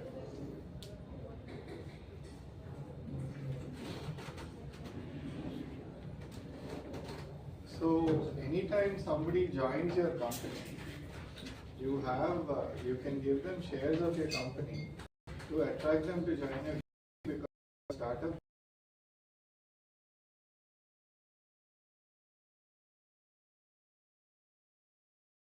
For example, what Infosys did, what others did a long time ago, is they would bring people in and they would say you can have something called ESOPs. Employee stock option plans, and they'll also give you some basically some share of the company or some shares in the company. Those shares, as soon as you join the company, I don't want to give you those shares right away, because if I give you the shares right away, if you leave the company, let's say within 1 month or 2 months, I've trusted you and I've given you shares, now you walked away and you have shares of mine and you have not been of much use to me. So therefore, what they do is they have something called the vesting period. Yes. Meaning Ownership that period. after a certain amount of time, you will not have ownership of those shares right away. They will tell you, according to the employment agreement, these are the number of shares. Let's say you have 100 shares. I'm going to give you 100 shares. Those 100 shares that you have, they will, all 100 of those shares will not be yours and they will not be in your name. They're actually going to be given to you over a period of time. And usually what they do is that period of time is about 4 years, 5 years and so on.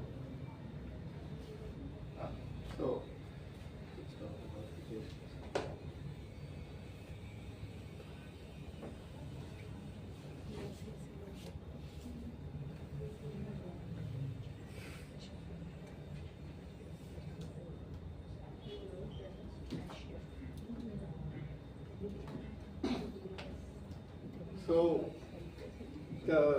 this is something new that I learned. I did not know about this, at least this term. I kind of understood it before. But just like an employee, when you join an employee, there's a probation period. And you say, okay, 3 months, 6 months, during that.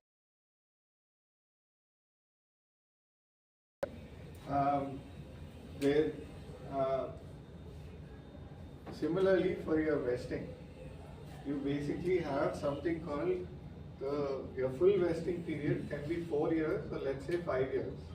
Some, if you negotiate, they might say 1 year. Most of the times, nobody would like 1 year actually. If I'm going to give you shares in my company, and you're saying I'll only be there for 1 year, beyond that I don't want to be there, you're not really giving me confidence that I should have you in my company. So, the vesting period, from what I understand, is at least 3 years, usually 4 to 5 years.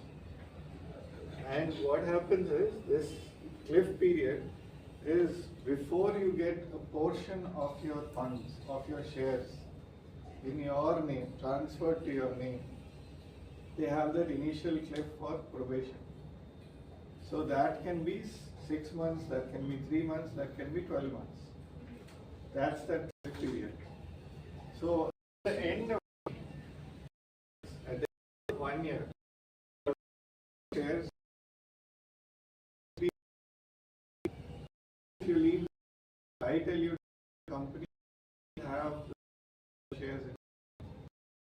The next year later, you're going to have another 25 shares and another 25, and finally the 4th year you will have the all 100 shares transferred to your name. After that, if you decide to stay, you can stay. If you want to leave, you can leave. But the shares are yours. That's what vesting is.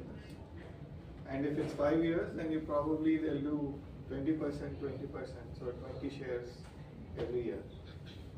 So that's something that you need to decide.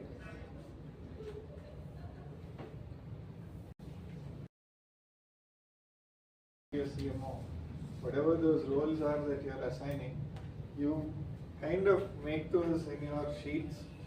So you go through, clear. Is it something where I need every single one to vote and say yes? Or is it 4 out of 5? Is it 2 out of 3? Is it just the CEO? Or, like the bank says, any 2 out of 3 signatories? Yeah. Right? For example, one company that I know, there are 5 people who kind of run the whole organization. The 4 out of them, if they accept, whether the 5th one says yes or no, they're going to go ahead with the decision. 80%. So therefore, because getting 100% unanimous decision making is going to be extremely difficult for a different reason. I'll talk about it and we talk about HR stuff. Okay? And of course, sometimes it's just pure majority.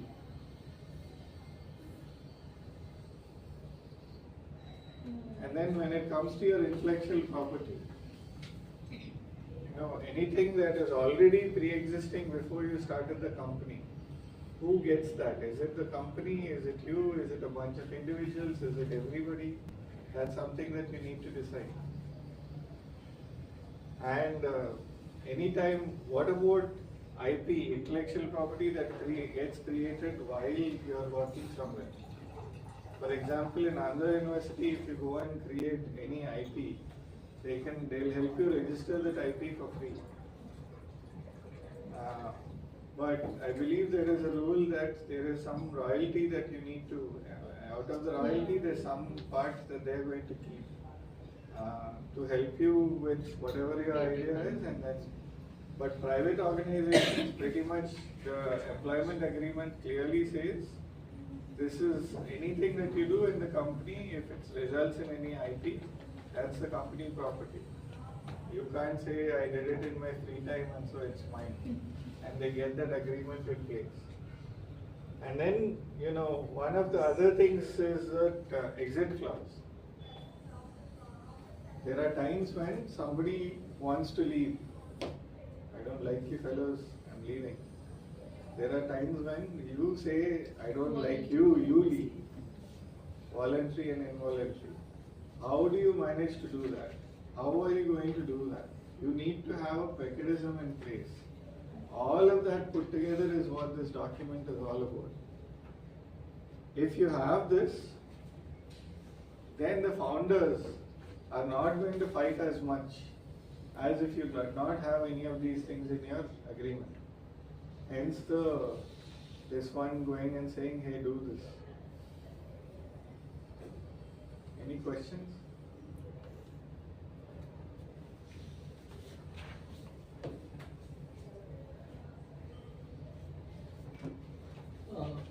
Majority decision required. Which company it depends? It depends on the formation of the board of director. Primarily the startups, right? It's primarily in startups. So I would not go with limited. There's a CEOs that there are permissions that you need. There, everything is already well laid out. But when you're starting off with a company, if you don't have this, you're going to, when you get into fights, what do? Like I just told you, two brothers who grew up together, almost in the same house. Once they started the business, they ended up going in two different ways. And they're not really even talking to one another. Very sad, but they're not talking to one another. Instead of that, why not have something like this in place? You say all of us agreed to this, so therefore business is separate and your relationship gets maintained without having to break anything there.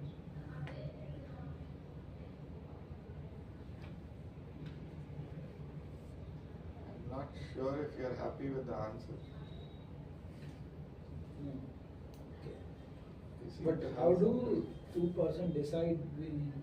One always have a greater say. No, once somebody say all of this, that's why people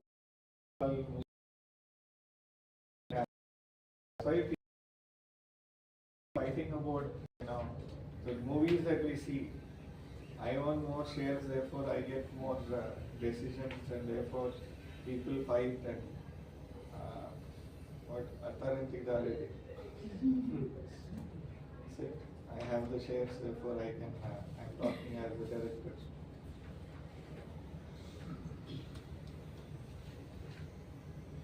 Then, but with the 51%, we can take a decision.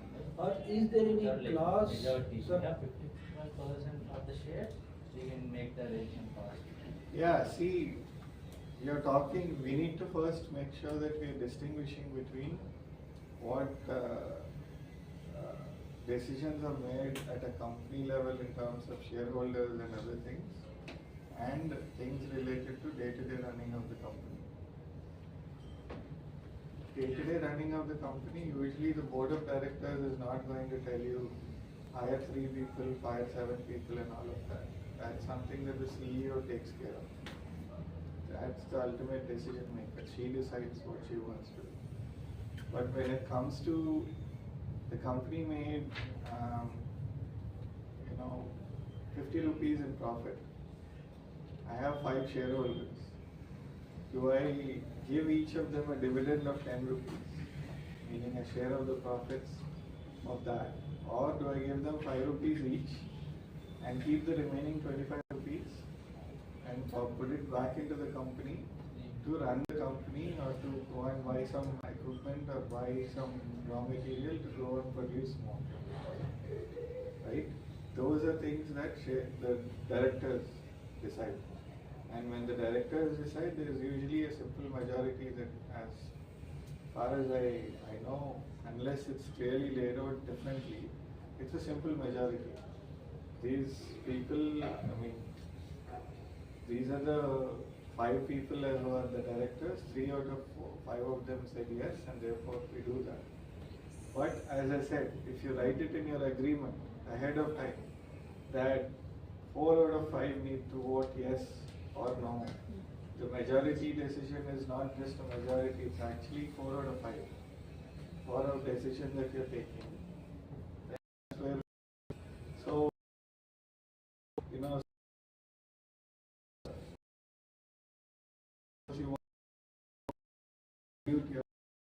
suppose you want to go and sell your share to investors. How much of that am I going to bring in? How much percentage will I sell? And all of that, that's a big decision. Because as you keep getting less and less amount of shares with you, other people will control what they're deciding. That's why if you see things like Shark Tank, there are times when somebody says, okay, the sharks go and say, give me 49% of your company. And up to 49%, they're saying that because people basically say, okay, I get the right to do it. You still can override. But the minute they say, most of going to my organization.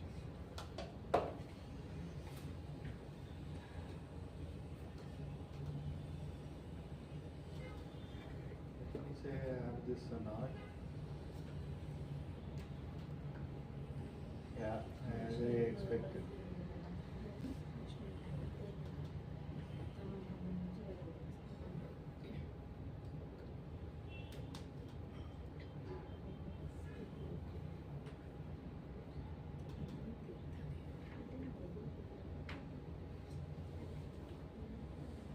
Actually, I have a. Sorry, let me go back.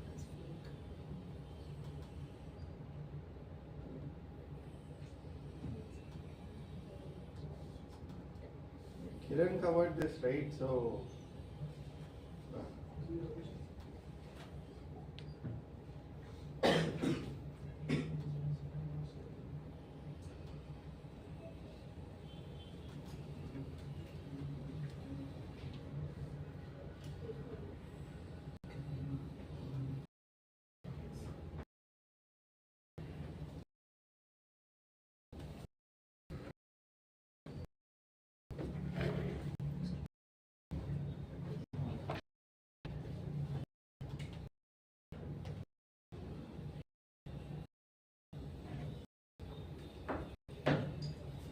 So Kiran covered this whole idea of business structure. Let's look at this case study. By the way, before we go any further, all the case studies, whatever I'm talking about, are fake. They're not real. And therefore, don't think that they're real and therefore go and do that. This is just an exercise for all of us to, discuss and probably share some thoughts. I'm not an expert. I am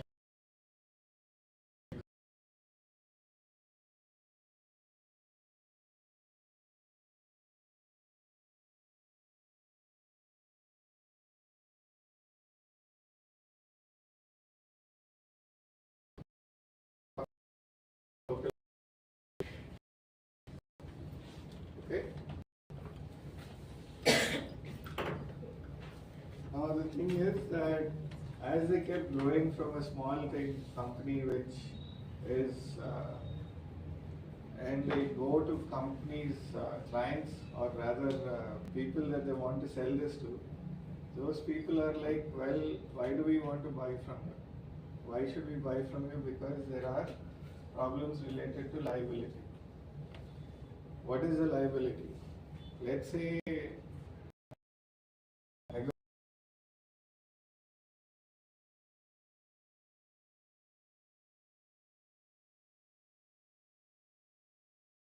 more like this.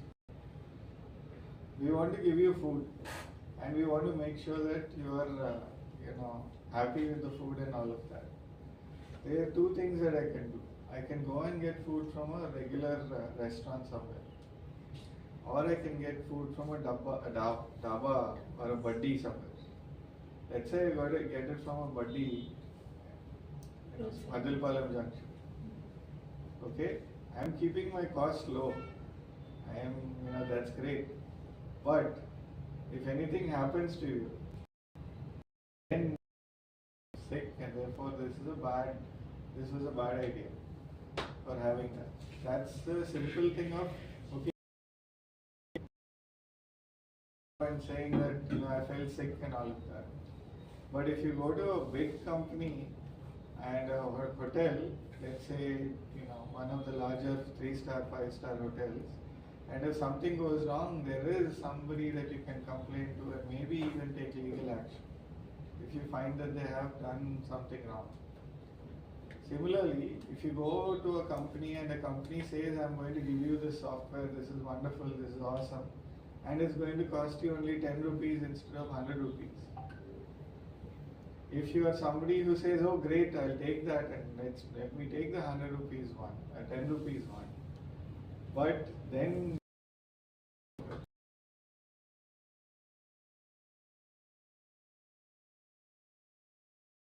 that I can talk to.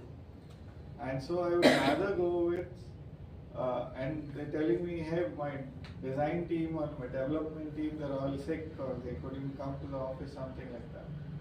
But if it's a large company, they'll charge me 100. But then if something doesn't work and somebody fell sick, they'll have somebody else come and do the work and get it done. At least that's the thing. And if you don't do it, there's a penalty that I'm going to charge you, and that's written into the contract. So that's one challenge that's there. If you're growing from a small company to a larger one, there's always difficulty of raising capital. There are conflicts whenever you're making decisions. Partners may not necessarily agree, right?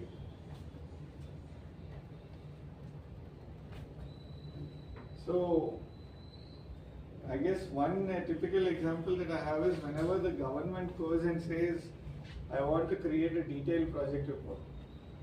When they want to create a detailed project report, they'll always go to large companies, Big Four, KPMG, whatever guys, and pay 1 crore of rupees, 5 crores, 3 crores, 1 crore, whatever, a large amount of money. Now, if most likely, as a small company, you may end up doing a much better job than what they have done in terms of the actual report.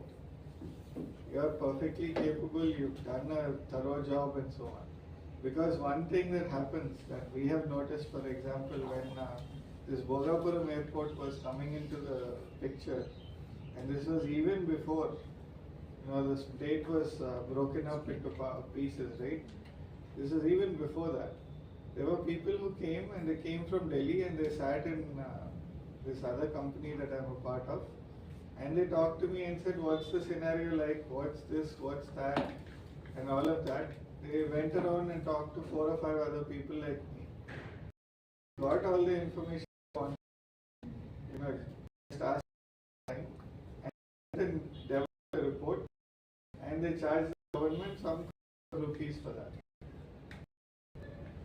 Where else will they information? They have to talk to somebody. So they flew, they were there in nice hotels, they were having a good time, and they came and talked very nicely and all of that, but at the end of the day, they're the ones who ended up making some crores of rupees. Obviously the person who came got salary, and the company has a profit margin on it, but the government goes with it because 90% or a large percentage of the time, nobody is going to question whether the report is valid or not, authentic or not, whether the data is right or not.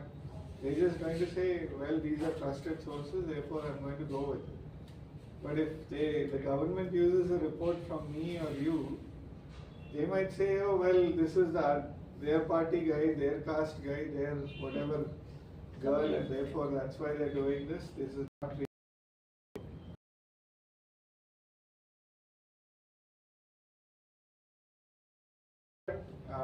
I went to some professionals, chartered accountant, company secretary, and they said, become a private limited company, and so they moved from their partnership into a private limited company. Okay, and for doing that, they went through a process.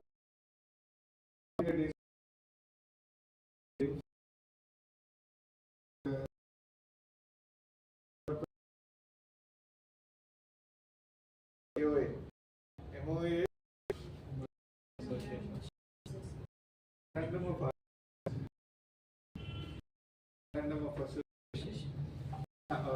Memorandum of Association and Articles of Association. I stand corrected. Good job. And finally get your certificate of incorporation that you have registered. Once you do that, you're no longer a partnership, you are now a new company. And of course, you need to tell your clients about that. So because of this now, remember that was a partnership, so every partner was like, now you are now credible. Because the compliance norms are more. And the compliance with them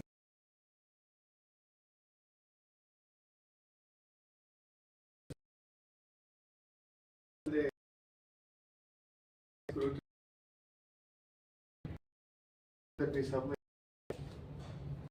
And instead of random people making some decision, you are basically having a board, and the board is formally taking decision. The minutes of the board meeting are captured. They are then submitted. Everything is recorded, so that's there. And so what are some of the lessons learned from this?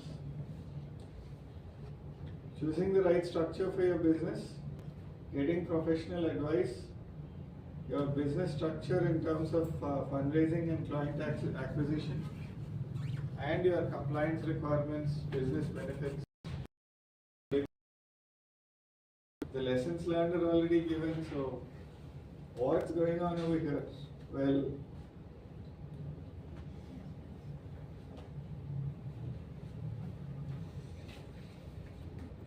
introduce transition. Maybe once your revenue crosses certain number. Yeah, that's one. One thing is like it's not possible to like decide beforehand like this will be the perfect structure for the like our company, because startups keep on changing. So like once a stage comes where like decisions become like really important, like you can't just decide among yourself anymore. So you need a more kind of structure, better structure. Yeah. When you're starting off, Kiran mentioned that forget registering and everything. Just get started, do some business, get some clients. Once you get somebody who's paying you money, then go and register, because that's when your compliance starts kicking in. Until then, if the person is ready to pay you money for an exchange for a product or a service, get started, right? So once you get started, you don't know a lot of things. One of the things that you are able to get, because you're sitting here, is at least you're now getting to hear some basics of what you did not know earlier. I'm assuming that most of you did not know many of these earlier. Some of these many of these I also don't know. Some obviously I had because of the benefit of experience. Okay? Now, because you know now, you can take an informed decision. but there are a lot of people who are not sitting here. As a matter of fact, we keep talking about it. There are, 100 plus startups in our hub, but when these kinds of workshops happen, there's almost nobody who shows up except for, a handful of people who are right here in our hub. Right? There are lots of people in Geetham and VDC, they go through VDC and all of that. But similar, there are some people who attend and other times they don't. Of course, exams, permission, all of those are always there. But the idea is that you need to be able to understand what are these things, when do we, what company do we pick, and how do we transition from one to another. And when you're a startup, most of the times you don't have money. If you're somebody like Geo and they are a startup, they don't really care. But otherwise, most of the times we don't have money. Therefore, we can't really go to somebody who's a big professional and say, hey, help me and do that, because they're not going to do that for nothing. They want to get paid. One of the things was Kota Srinivas Rao. So Kota Srinivas Rao, if you want to go, there were people who went to him and who would go to him and say, budget film andi, chinna film andi, kottaga chestam andi, maaku anta pedda budget ledandi, so me discount. Sorry, no discounts. If you want, this is my price. You will make money, and so afterwards, he is not like everybody else. This is what he says he's going to do. So there are going to be things like that. Okay? So there are different circumstances in my view when you change from one structure to another. One is like you said about money and getting more and then saying, okay, let's do this way. One is when you need more money and you're saying, okay, the way to raise money is to go public, the IPO route, and therefore I'm going to become a public limited company. Another thing is where the founders actually take a deliberate decision to never go public. One company, SPSS, if I remember correctly, SPSS, and there's another company, SAS, not the SAAS. SPSS, I believe, is a completely private company. Hundreds of millions of dollars, but there's one or two people who own it, never want to go public. They're happy keeping it private, and they do a great job with the, making money for themselves and also sharing money with their employees. So there are decisions that you can take based on that.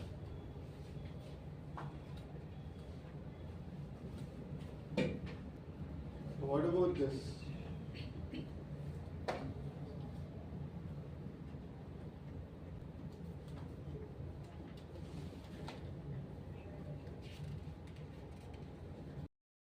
Here in the morning, taxes part will change. Access to capital will change and hence scale up.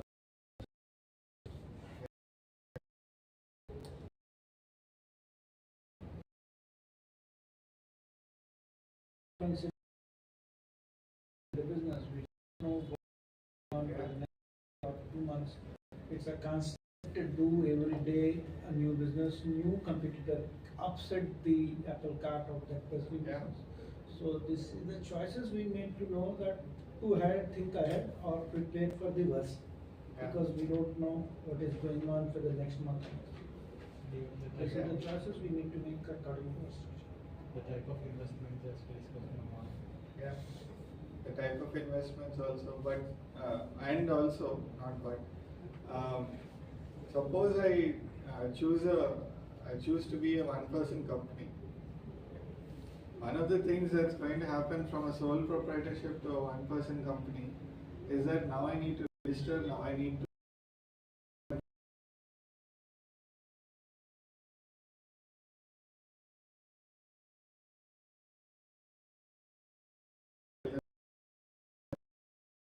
Now if I'm one person, I take decisions on my own.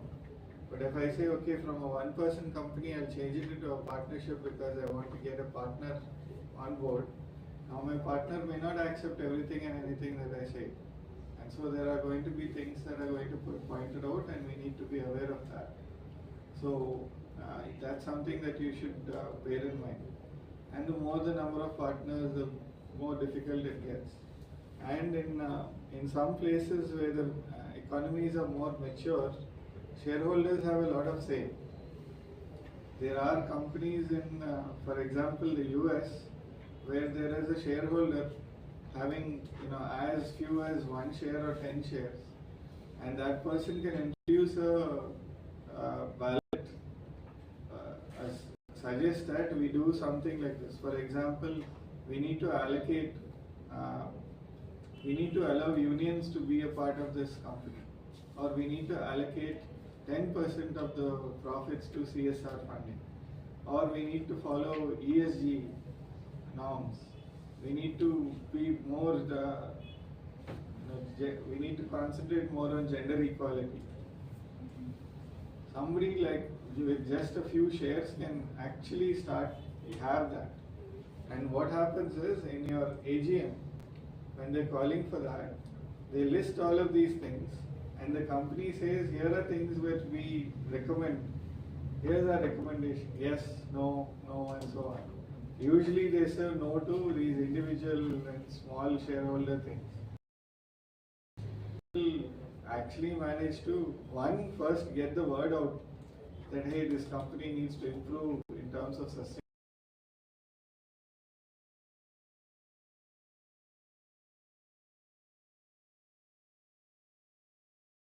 Company, that's a possibility, and you need to be ready for those kinds of things.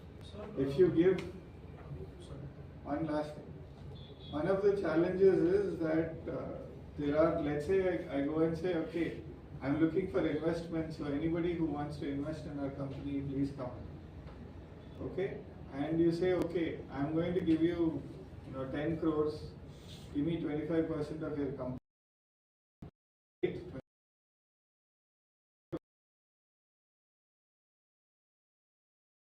You have that. Now, because that person has 25% of the company, and most likely nobody else has as many shares, that person can now tell me, run this company this way, don't run this company that way. One of the first things that happens when you get into a startup which gets funding from VCs is you have to understand that you or somebody in your team, most likely you, after the first or second round of that investment, you're going to be thrown out of that company. People won't keep you because we know how to take the company from 0 to 1 lakh or 0 to 10 lakhs or 0 to 1 crore profit. But we don't know how to do something beyond that. These VCs know how to do that, and therefore they know somebody who knows how to do that. So they will fire you, and they'll bring that person in to say, okay, now help us scale this. You should go. So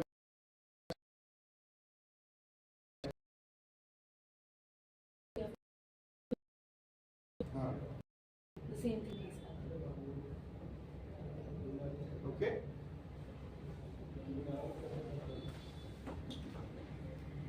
So this is relatively easy because we already discussed this earlier all through the morning.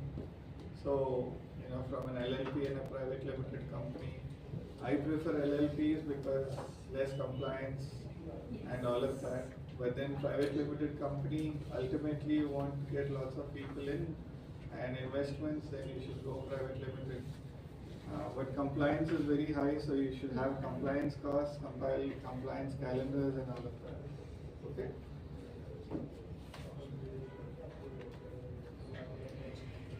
So what I want to do is this idea of this, unfortunately, as I told you, sorry, I apologized already, but I'll still do that again. This is the content that I was going to put into my slides. Instead, I'm actually showing it to you as a Word document.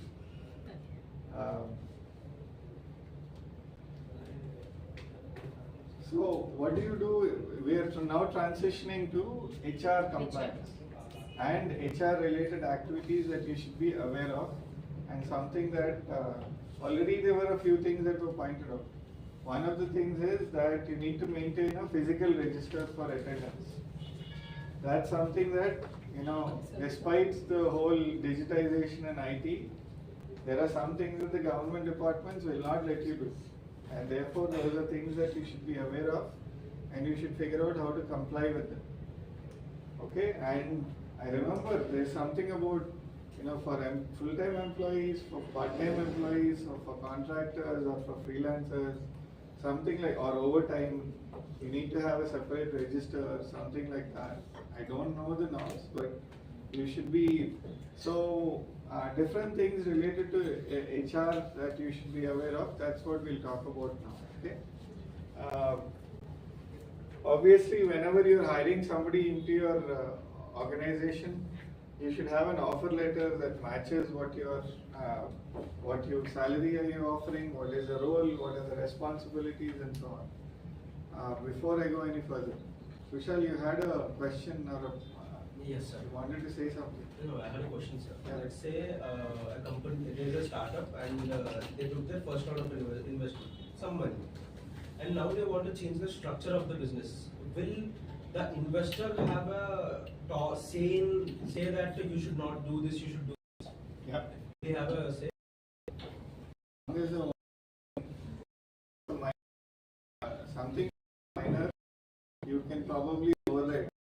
What if it's in a small, something like that? Again, something that they're suggesting, but they have 1%, 2% stake in your company. Okay. Chances are they're not able to go and tell you to do that. Right? But if they have a significant stake in your company, they are going to tell you that. And the agreement that you're going to sign with them already has, we are going to be doing this, we're going to be doing that, and so on. So if you don't read the fine print and you don't read the terms of the investment, you will be in trouble. So you should be careful about that, you should negotiate and all of that. One of the things that I would tell you is, don't try to say you can't fire me, I'll continue to be the CEO.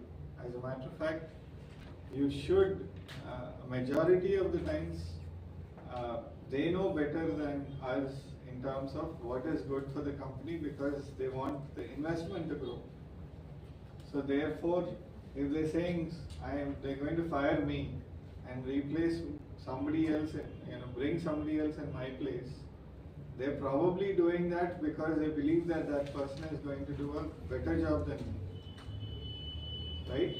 And a huge amount of times they're correct. A few times they're wrong. I don't know the percentages, I don't have studies to talk about it, but the one time that they were wrong, all of you know this. Every single one of you would know exactly. Apple and Steve Jobs.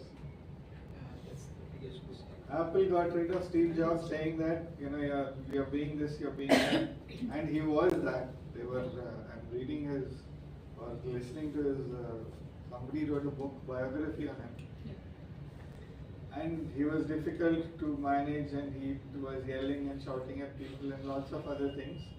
But there was that really big focus on delivering best for the customer and whatever. And he learnt his lessons also afterwards. He was very attached to Apple, and they threw him out. He was very unhappy about it. All of that. But whoever threw him out, after a few years realized that that was a bad decision. And ultimately they ended up bringing him back in, and people thought even Steve Jobs can't do anything with Apple, it's done. And he turned it around. IBM, a 100-year-old company, was going to go bankrupt because they were not moving like Microsoft and Apple and others. And then Lou Gerstner made sure that that didn't happen, and he did that, but that's a different reason. It wasn't about replacing. The idea is this: if you want to be attached to your company, then you should never give your stake in your company to anybody. If you want to, on the other hand, say, I want to grow and I want to do multiple things, this is especially true for all of you who are, doing multiple or have plans for doing multiple things. You don't have one idea. One idea is good, you tried it out, it succeeded, fantastic, it failed, even better. Because you will come up with the next idea where you won't make these mistakes. And you'll do better. You'll fail. That's okay. Even better. Tell me, other than Oyo, tell me one founder who has succeeded, that you know, who's 30 has been.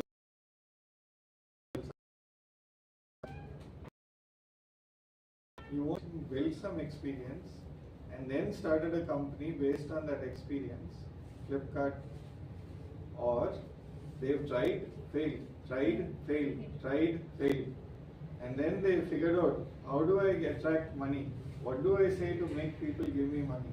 How do I identify a gap? And they then hit on the idea the third, fourth, seventh time, and that's when they got it. Perseverance makes a difference.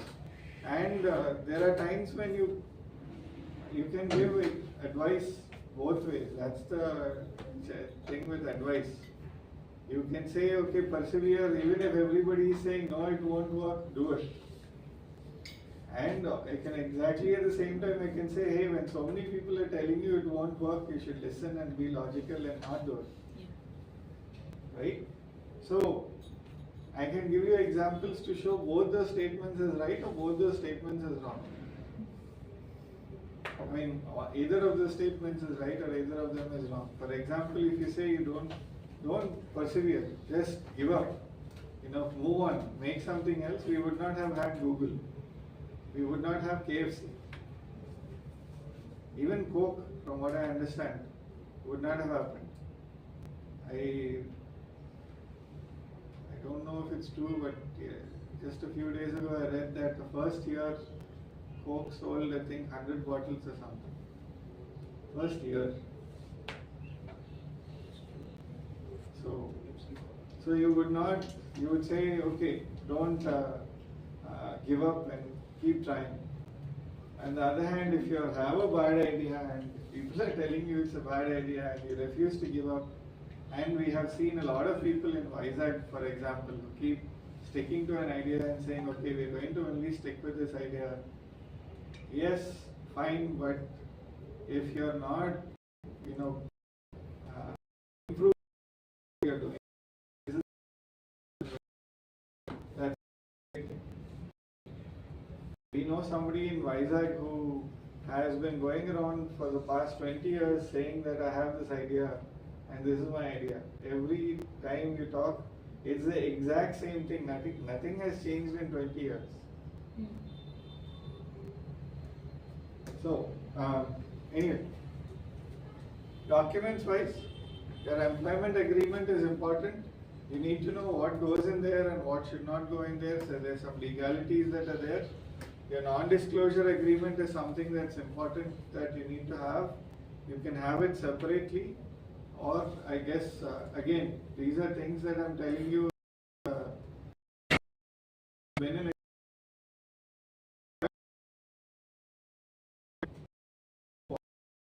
That I say follow this. What I told you, since I'm telling you once again, we don't have the legal expertise to be able to give you legal advice. We are sharing things that we know. You need to consult a professional for before you follow through. Then, I'm big into an employee handbook, and somebody who is very successful, and I'm not, tells me that employee handbook can come later. First, you build your company and get orders and make money. You can slowly build the handbook afterwards. Until then, you're too small for anybody to care, and you can manage. Once you start growing, then it makes sense. And it makes a lot of sense. Having an HR person, when you have 10 people, 20 people, 50 people, is a ridiculous. Mahindra, Satyam, when it was Satyam over here, Ravi at that time, he was the center head for Vizag. TechMind, Satyam had 450 or so employees over here, not counting their BPO staff.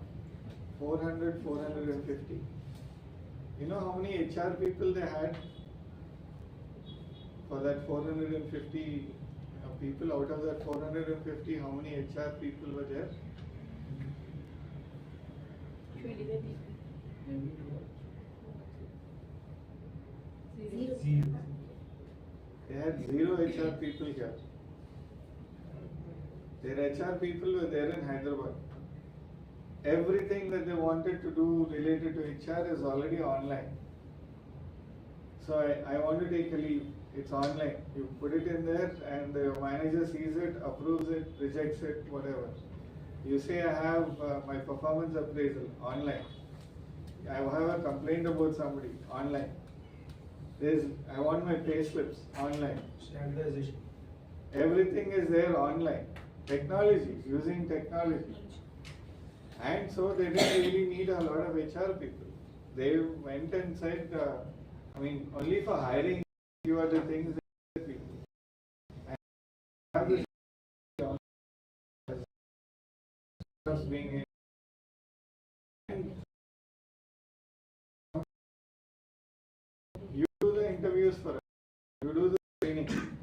Because a company like a large company coming to a college, Andhra University or Geetam, they have to fly, they have to be put up in a 4-star or some star hotel, they have to spend money traveling, and after all of that, they are being put, there are like 600,000 students that are being placed in front of them.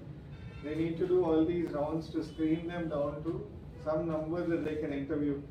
And until then, one person, senior person who has to make the decisions, is sitting there idly not knowing what to do and unnecessarily traveling.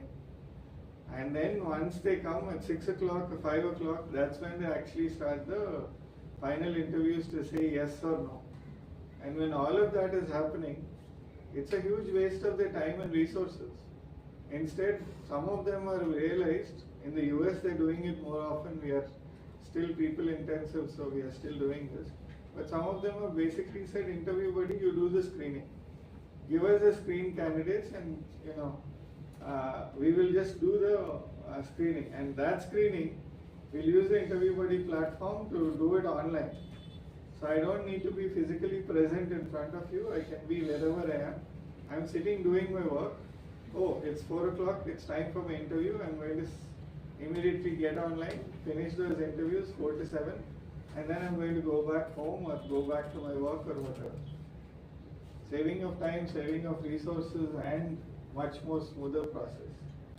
So when you're doing all of that, you're using technology, you don't really need that many people, and that's why, off topic, but that's why I tell people don't really concentrate too much on becoming don't study, don't learn, don't become MBA HR thing as your only aspect, because the numbers don't work out.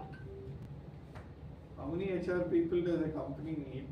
How many companies are there in Vizag? How many HR openings come out of those companies every year? And when an HR person joins a company, why would that person leave?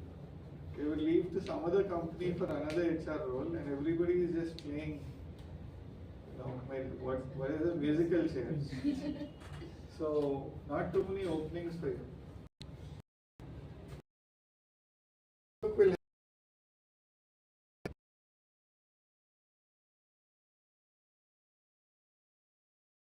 You need that code of conduct and other things is because if you're trying to take action against somebody, you need to show that they're aware of this thing.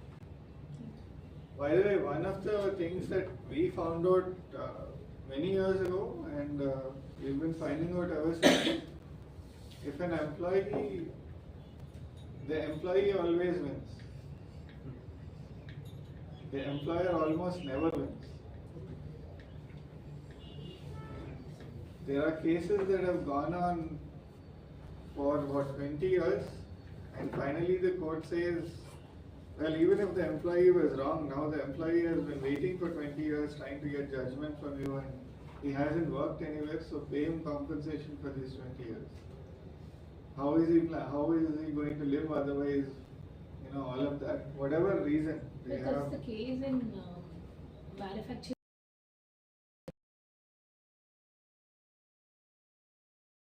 You need to be specific about your working hours. You need to clearly mention what is going to happen for overtime, what are the compensation, what are the benefits. One of the things that they talked about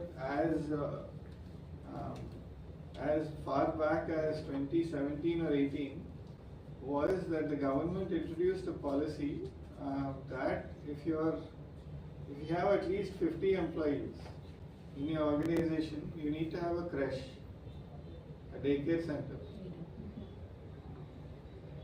50 employees and you need to have a daycare center. How do you do that? Imagine, an educational institution like this institution or your institution, where you say all of these employees, they now need to have a daycare center, they'll leave their babies there and they'll work and they'll come back, check on the babies, go back and all of that. More than 50 employees need to be compliant. We have. Yeah, last year onwards actually. Some people have. That's very good.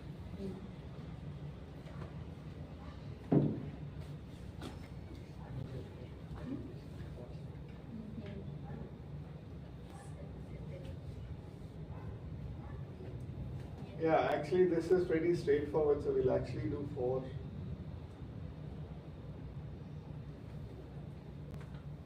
That POSH Act is something that everybody needs to be aware of, and it's something that in Vizag at least, I find that it's very popular. It's getting everywhere. Anytime some company wants to do something for women, POSH Act. So we'll do something on basically POSH, POSH stands for Prevention of Sexual Harassment. Okay, so there is a POSH Act. Unfortunately, the POSH Act to a large extent is primarily women use it, not the men, for various reasons, cultural reasons also, of course. But this is like you want to do something in HR, something for women, not even HR, just something for women. Companies rush to do this in Vizag. I don't know other places, but definitely in Vizag. Just yesterday I was complaining about this to somebody who's never heard of this POSH Act. And that person was even joking, saying that people have nothing else to do other than sexually harassing everybody around them or what. I am not in any way belittling the fact that women have a really difficult time and a lot of people do a lot of things that are unfair and there is harassment. I do not deny that at all, and that's something that we should be aware of and everybody should be made aware of. It's just that there's more things that also, there are things to, mental well-being of things related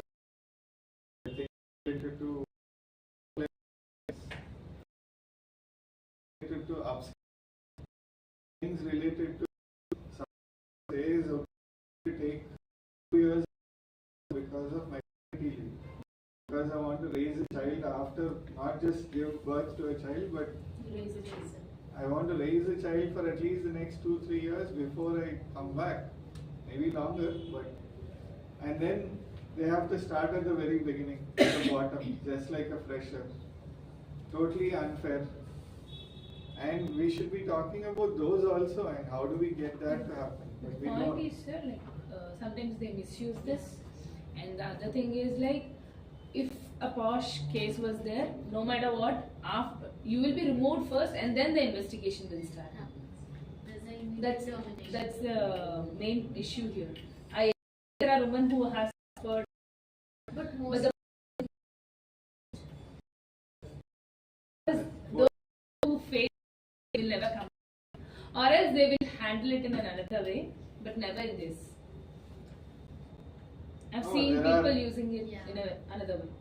Yeah, look, we are, I mean, there are enough examples. There are, we should talk.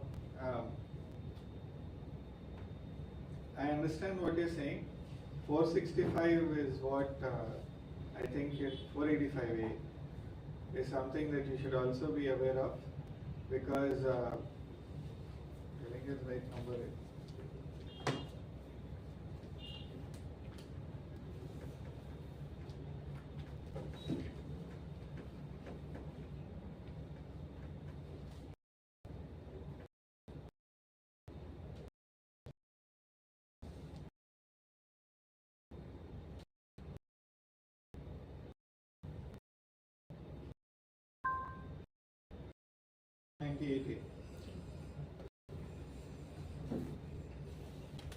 There's a law, there's a section called 498A, not employment. It's about harassment of a woman by her husband or her in-laws or husband's family. Initially, when this act came out, the first thing was that if the way that they wrote it, they thankfully adjusted it afterwards. But if a woman complained, not even physical harassment also, even that I am mentally being harassed, the first thing is that the complaint was received, was reported, investigation, take that husband, take those, put them in jail, and do your another thing. And lots of women were misusing it. The real women who, very few people did actually use it. Now I think they modified it to, well, do a little bit of investigation before you go any further. No, I have a specific case. My uncle used to work in All India Radio. He was an announcer in All India Radio, Vijayawada. There is a specific case. One man, the staff is sitting in the staff room. A man told another woman that he's reduced the speed of the fan. So at the time was cold enough, not require to be fan, ceiling fan or whatever the fan would be. So it was not required. So this man jokingly told her, "Do you have a heart problem? That is why you are sweating." So that woman complained him as, "This man is calling me, I am his heart." This case went on. The committee was there. Since a government organization, all women always there. There is a committee went on, going on. They reprimanded that woman also. She went up to the court just because the harassment case would be there. He is harassing me, and that man is about to retire and still unemployed. And he went there, and she decided to go for out of the settlement. She asked 20 lakh.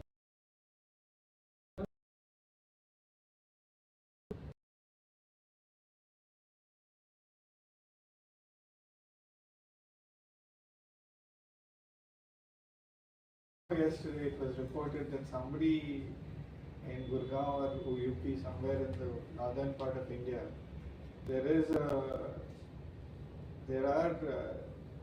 a girl who complained about her teacher or professor, and so the professor was, there was legal action being taken against the professor and all of that. Fortunately, it turns out that the girl and her parents went to the professor and demanded a settlement of 25 lakhs. And they came to collect the first installment. He reduced it to 12 lakhs or something. They came to collect the first installment of 4.5 lakhs or something like that. But by this time, this man already complained to the police saying, "This is what is happening. You can see the truth for yourself.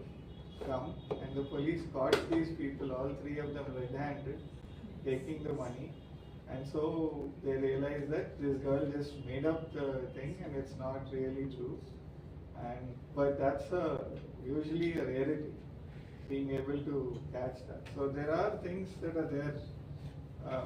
Anyway, so you have, by the way, just because you're a small company does not mean that you can get away with, does not mean that you don't have these problems.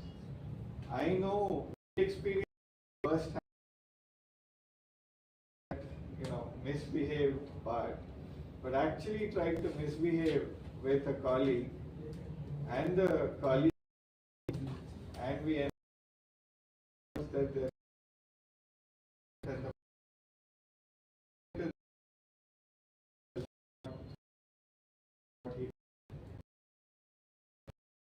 that lady say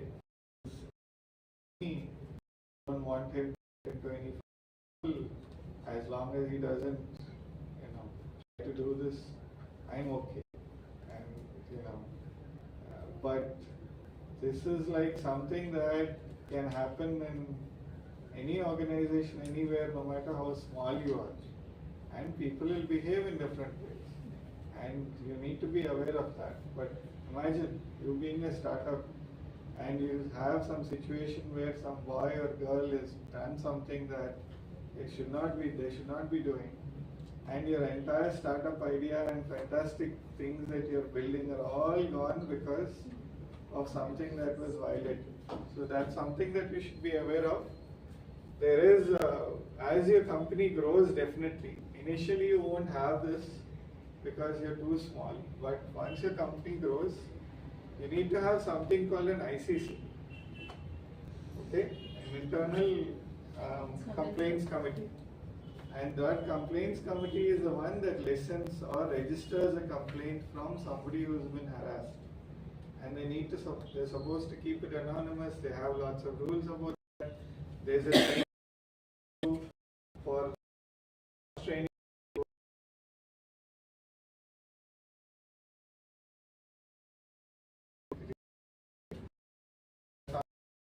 to have, because if you don't do it, and if you're not complying with that, the penalties are so big that your company is going to get affected. So that's something that you should watch out for. And in case somebody submits a grievance,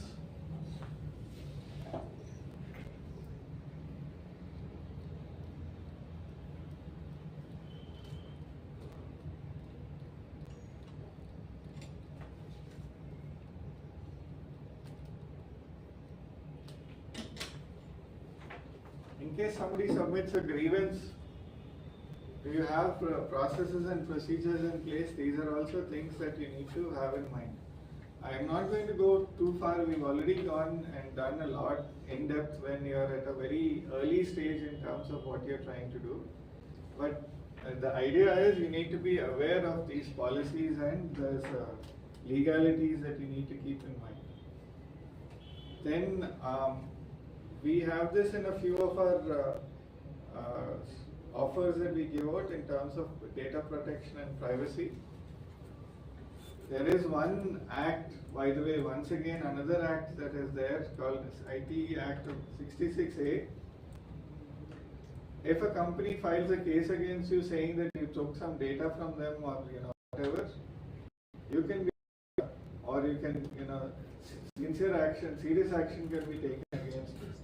Again, they thankfully they have not really they've made some changes, I believe, and things are not as strict or as bad as they are. But the wording in the laws is so vague that anything and everything can be interpreted in whatever they want to. They want to by the police, like that, not covering your headlight with half black paint thing. So, but having that, your employee data, you need to put their privacy, especially in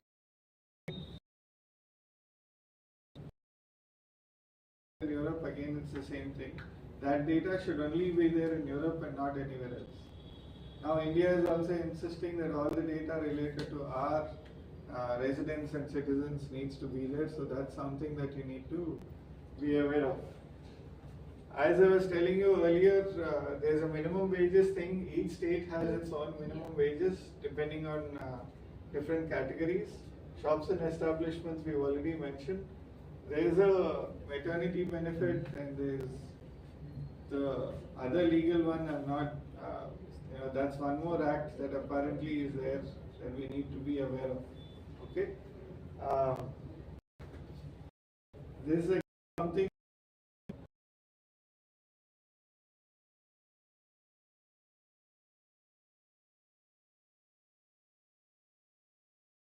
But you need to be aware of it and you should plan for it so that you don't violate any laws. ESI and PF, I've already mentioned in the morning, you need to be compliant. Anybody who is getting 21,000 or 25,000 and below, they need to be a part of this ESIC. They get to go to this hospital, ESI hospital, where the facilities and everything look really, really good. Unfortunately, very few people go there. They just go to a private hospital, and that is still a struggle. There are some politicians over here who are able to bring an ESI hospital with some funding, but I believe that it's not as widely used as it can be. But that's available. That if you don't do the provident fund and professional tax, again there are problems that you're going to face. I guess the labor welfare fund is one more aspect that you need to consider. They are the salary or they are not paying or things like that. Be held liable also for that. You should watch out for that. You can't say, well, that employer just sent me, I only have this agreement and so on. And because that's what this is. What are your responsibilities? You should talk to Devakar. Because this whole Sushila and that other thing probably comes under this. By the way, now with remote work coming in, what are things that you need to do related to remote work again? Some of the governments are actually forming some laws now, state governments, about remote work and what you can and cannot enforce with your employees. Be aware of that. The big thing is this. Yeah, a checklist, regular review, and then make sure that you are keeping all the records. Somebody who worked in your company 10 years later, somebody asks you, did this person work in your company? You should be able to say yes.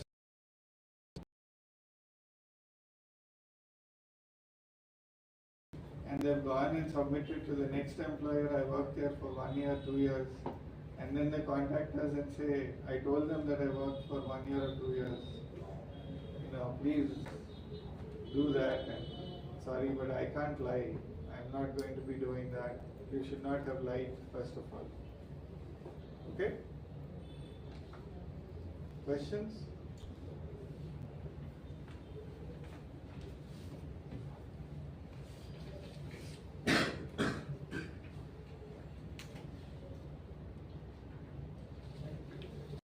Do the same thing as before.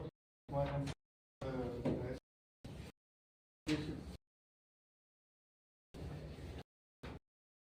For now, and if enough, then we'll do one more. Is there any specific law that work from home specifically nowadays? I believe they're forming those laws right now. Not yet implemented. Not at least in India, I don't think so. In other countries, how? What is the? They are again trying to.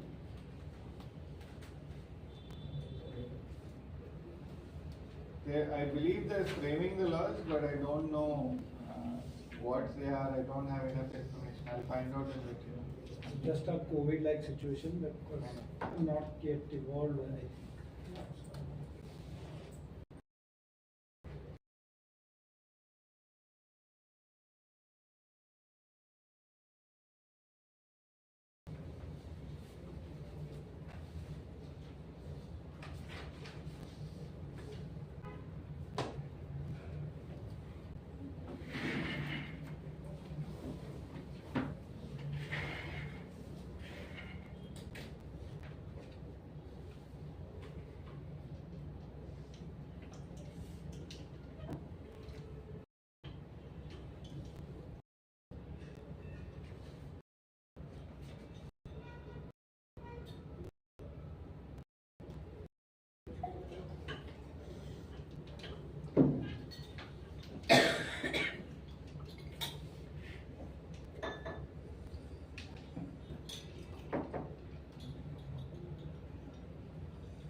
is this a session? So, Is this a session? yeah, we can take a break. Because at 4 o'clock, Because at 4 o'clock we have a meeting, so. yeah, that's right. We could. Where is the meeting? No, we have a meeting with students, so we have to go back to our office once. Now? Yeah. But if it's at 4 o'clock, how will you go in 12 minutes? Student meet only, sir. It's not an issue. Okay. Then the last one is the IP thing that is going to come online. So we have an like Northeastern University teaching tomorrow. So we just have to make it practice. Sure.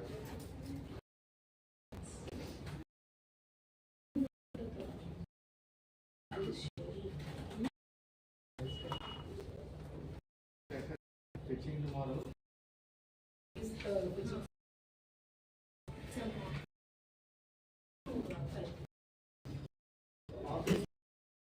Whereas it is in leave, morning. I'll just share the link with you.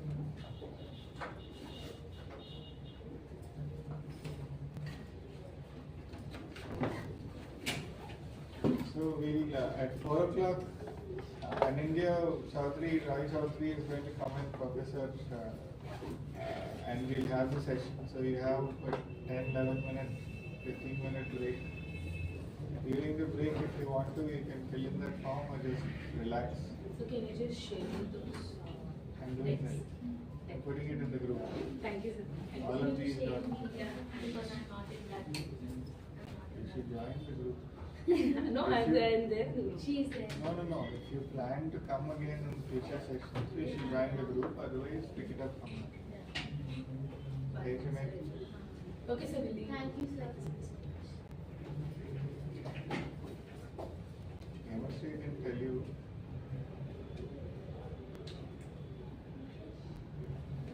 What is wrong with you? That is not what it is. So at 4 o'clock, Anindya Roy Chaudhary is going to come online and do a 1-hour session for the participants here on IP for startups.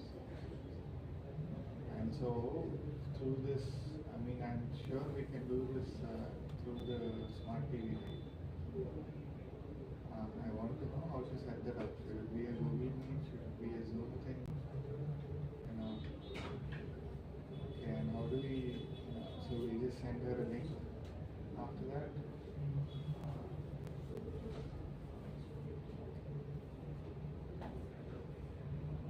If it gets recorded, that would be great. If it's not, I can live with it, but I prefer that it gets recorded. So what?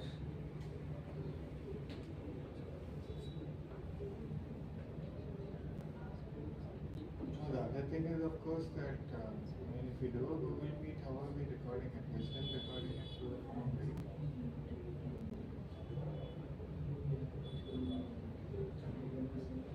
The YouTube stream. Yeah.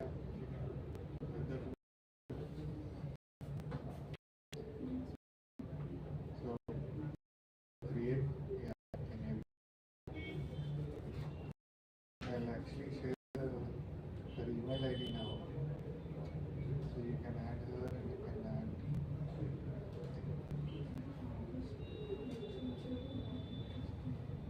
She's asking for the link, so I'll just send her email and add her to the link that I've written.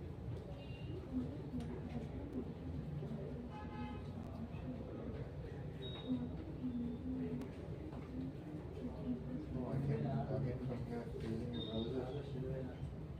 Oh. Okay. Thank you. Bye.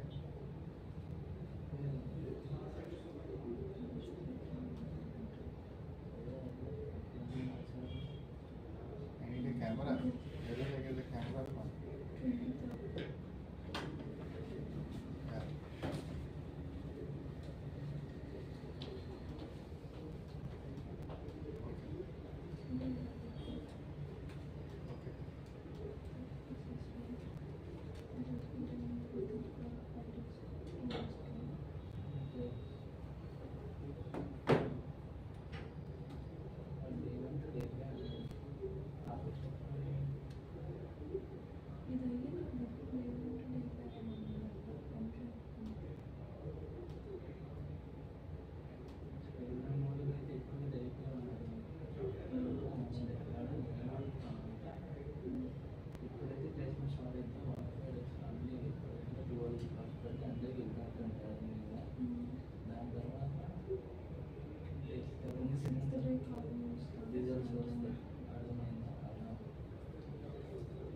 చేయాలి కదా.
మీరు volume down చేసేయండి మాట్లాడండి.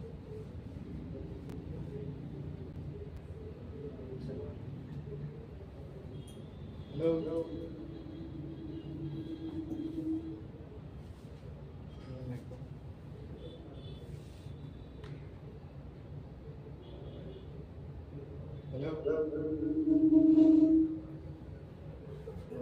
Sir, if you have two PCs on at a time, it will give humming only. Okay, so should I log out? మీరు It's up mic to you. ఆపేసి I log out.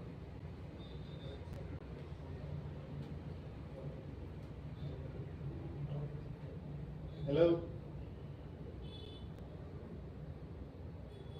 Professor Anindya Chaudhary, can you hear us? Put it on mute, right? Yes, I can hear you. Hi, Hi. good to see you. We'll have everybody, they just stepped out. Yeah, turn on the camera. Just a second, we're going to turn on our camera also.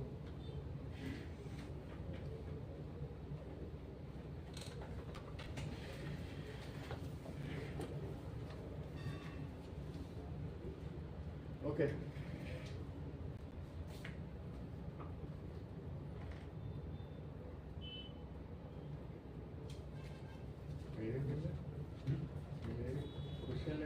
Meeting okay. The others will join, we can get started.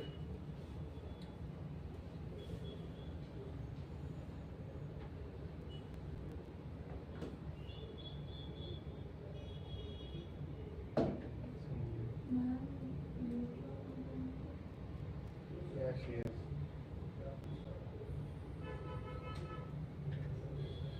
Okay, I'll start it. Yes, please do.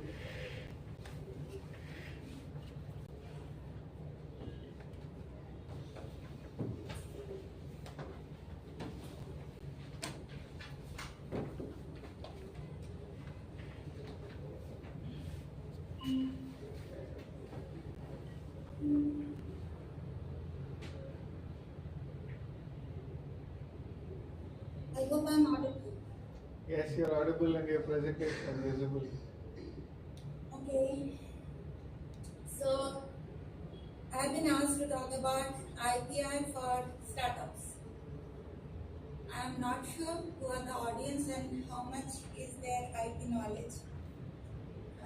But I'll start with the basics. What is IPI? IP is the creation of mind, such as invention, literary work, artistic work, design, or anything that is a creation of human mind. So this is the, whatever I have written is the definition by book. IP is protected by law, so whatever you make, any of us human, whatever we make, we can get a right. For example, if we house, how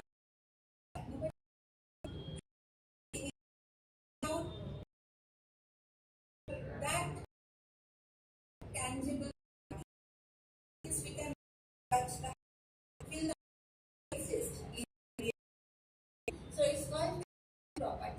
But there is something that we have, the human created something like that. The property is called intangible right. Okay, we cannot touch it. For example, if we have a poem, I have written one poem, I have copyright for that. But it's not something tangible that I can touch or feel or things like that. Okay? So it's called intangible right. By the way, I am not able to see myself or the audience because the screen is there in front of me. So I would like you to ask me to have, otherwise just look like I'm in front of.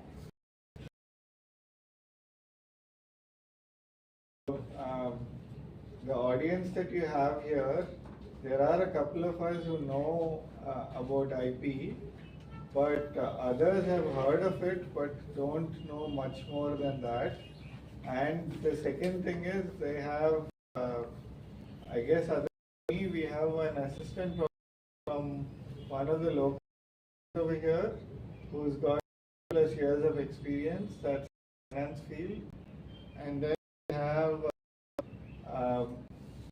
there's supposed to be another who are currently attending some meeting, and we have one young professional who did his IIT and then he went to and finished his MBA, and he's worked in a couple of places in pharma, and he's currently back in Vizag and is looking for a job.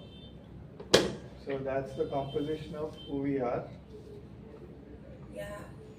So actually, Srinivas, your voice is not very clear, so I have to guess what you are saying. Okay, sorry. I'll come closer and talk and then I'll go back. Yeah. Now it is audible. Yeah, so we have 3 students, one BBA student, a couple of engineering college students from AU. We have 2 more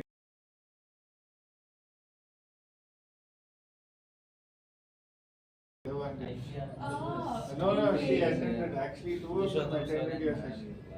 Yeah, Professor Purushottam and you apparently took the class.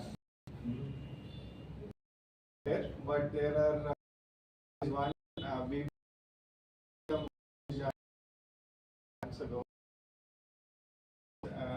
professor, and there is one young professor who has done his IIT degree in IIT and then MBA. Which IIT? IIT Kharagpur, right? Yeah. IIT Kharagpur. Okay. There's supposed to be 2 more who are from AU, and I think they also attended your session, but they stepped out and I don't know when they'll come. So for now, you can talk to the rest of us. Okay. Okay. So I'm going to ask questions to the students who attended my classes. Okay? So be ready. Okay. So understood that. Then IP, so I was saying that you will get a right. You will get a right. You have something.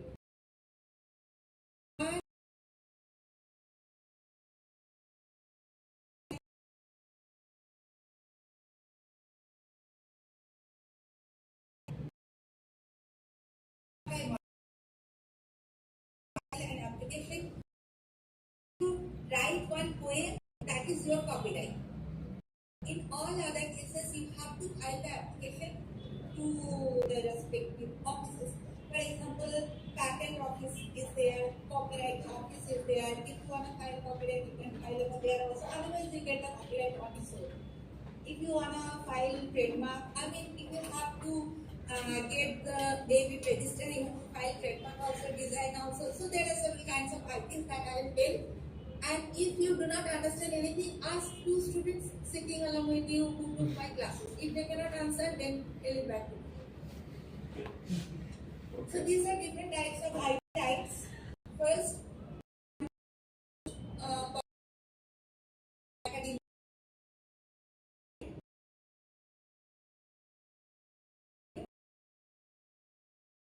That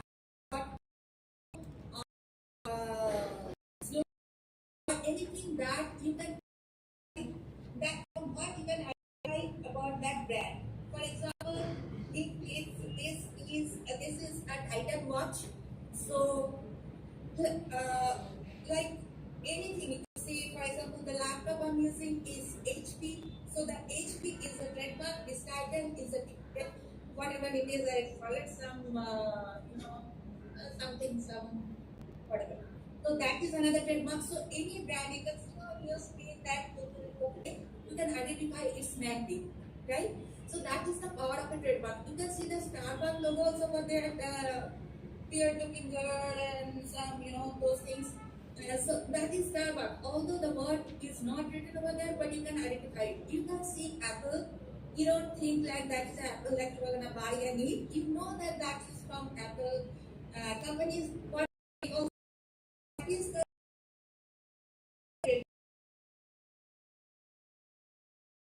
just the design, the outlook, the aesthetic appeal of that product that will be protected as a design right. Okay, these also can be protected as a design. But here I am sitting, the table I have kept it on the laptop that I am using. These jewelries and whatever you can see in front of you. Maybe you have a table, always screen. They have some card. Just the look of it can protect and design the description on your skin. Geographical indication don't generally get it from academia or from startup because that is a community, right?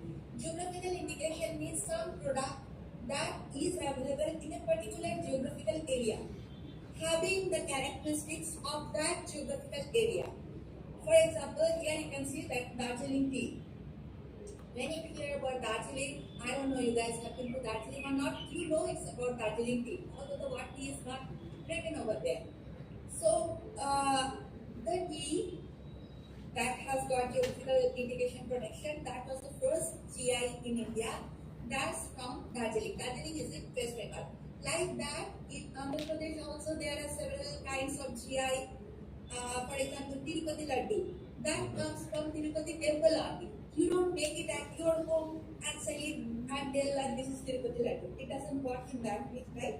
So that is called geographical indication. That is associated with a product that comes out from a particular location.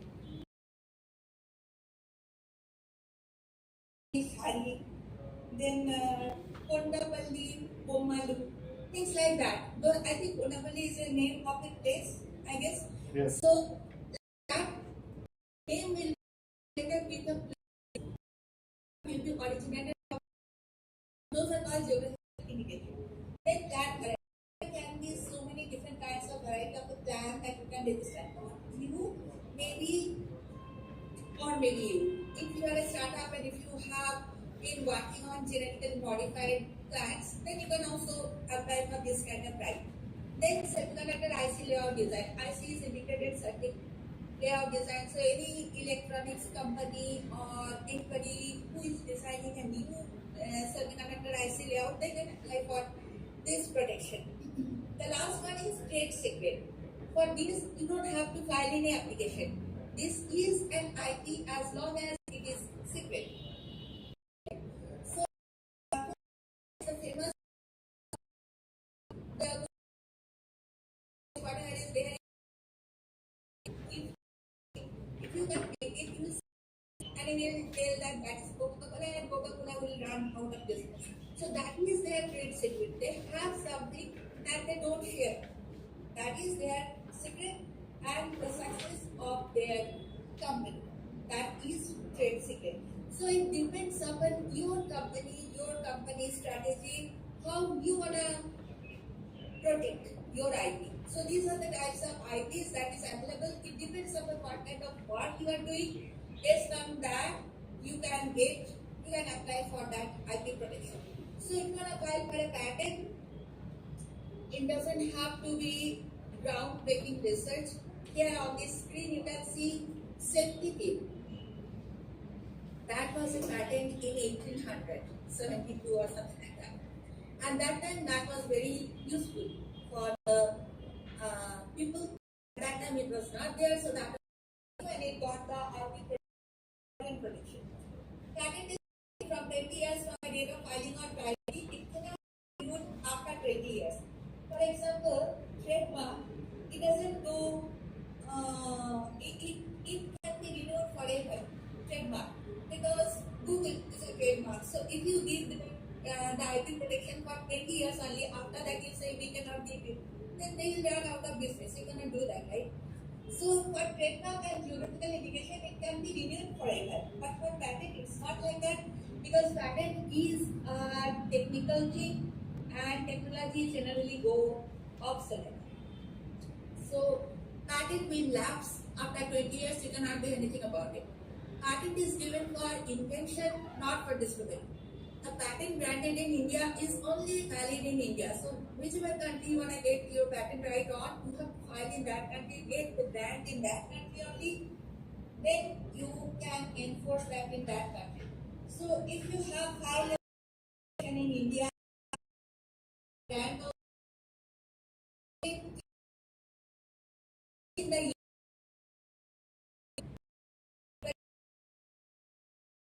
you were thinking of that guy, you were on the wrong path. You cannot do that.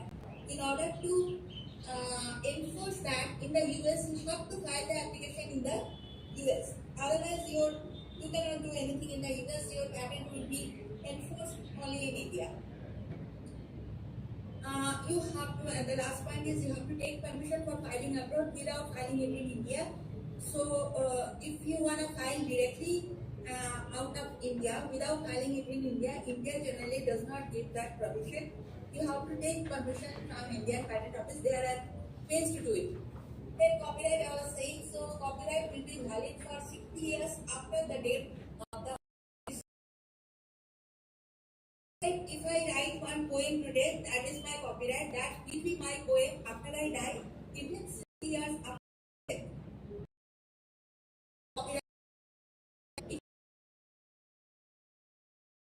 If you think that anybody else can copy your thing and they can sell it for any commercial benefit, so it's always better to register it.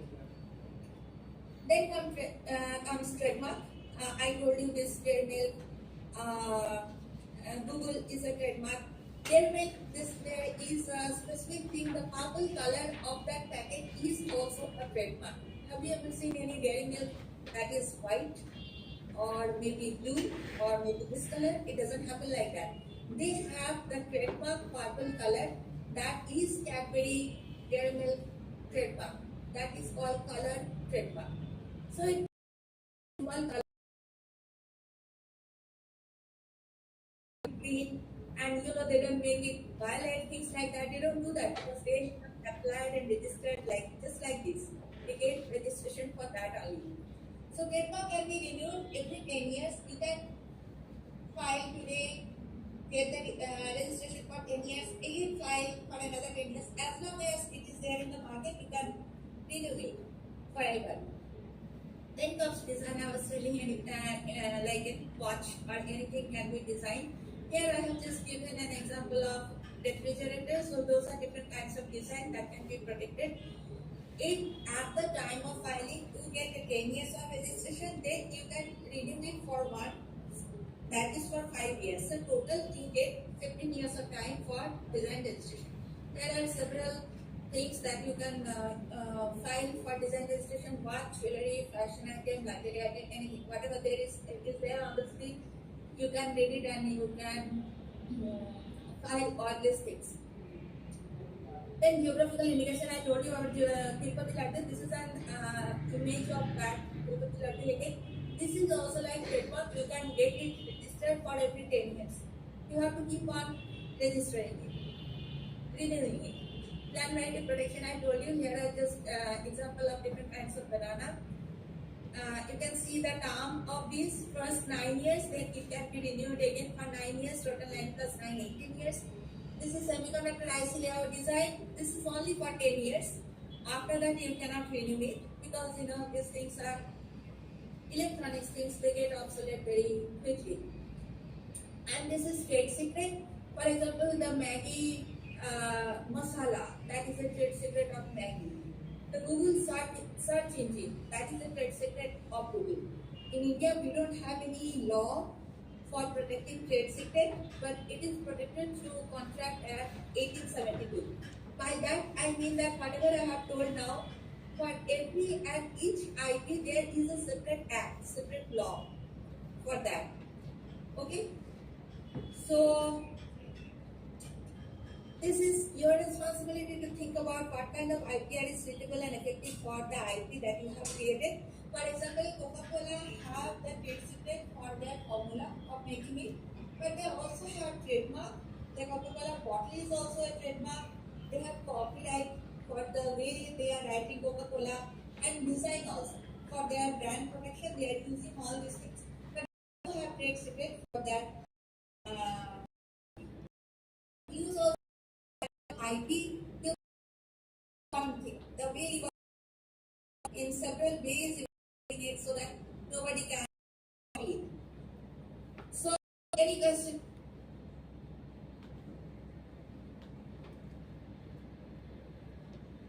If I cannot hear anything, then I assume that there is no question and you guys are sleeping, then I'm going to leave it right now. No, you told us to ask Muzammil and Pavitra, right? So yeah. You are not the only one sitting over there. What are other people doing? For example, my 2 old students. Yeah, 2 old students, Muzammil and Pavitra, questions. They don't have any question? They do. He's thinking about how to ask the question.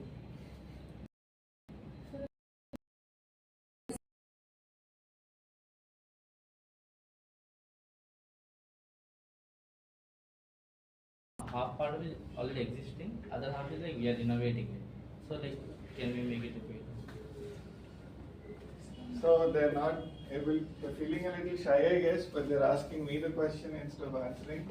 Your 2 students. They're, you can come here and talk. So their question is, I don't know if they have a idea or rather like using banana fiber and they want to build. So what thing is, there's already a process to get something made. For half of that process is something that's already existing.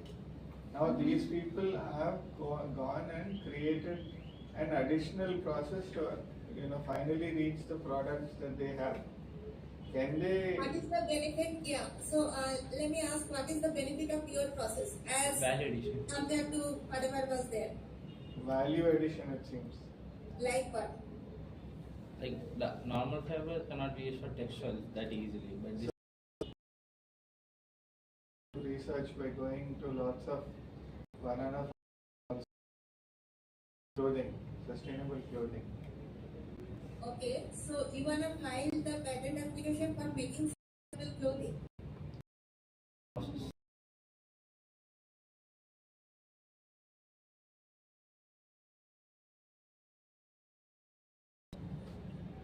So to get a patent,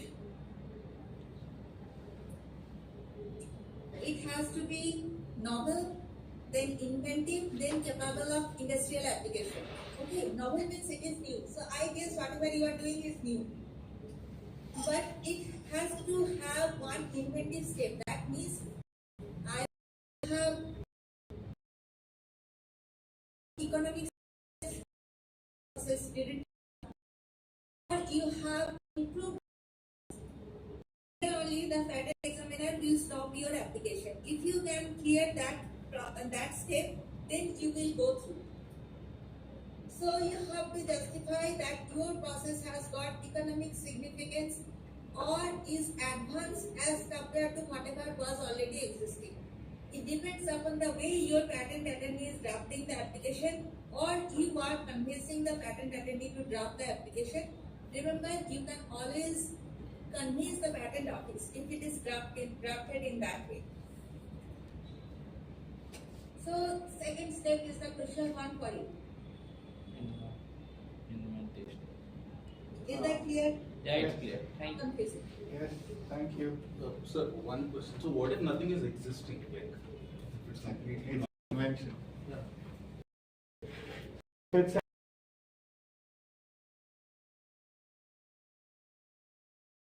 you can patent it, correct? No, if it is new, then they will check whether it has got inventive step or not. On your screen, you can see. Okay. Inventive step means, as I said, it has got economic significance or advancement as compared to the existing state of the art. Okay. And definitely, it has got some industrial application, something they will make out of it. So the second step is the crucial one. Okay. Go ahead. One more question. Hello, ma'am. This is Hitesh. He is the BBA student. Go ahead. Yes, ma'am. So basically, I have an idea of converting books into games. Take like. Converting what? Sorry, ma'am. Converting what? Books into games, story books. Okay. I can't actually take a copyright on Mahabharat. So how do you think I can protect my idea? Whatever you are telling, probably it is a game that home page or all the pages that you are designing can be copyrighted. You have some company on that can be trademarked, and the design of those pages you can register for design registration also. Probably this is not a patentable invention. Okay, ma'am. Thank you, ma'am. Well, One more question, Anindya.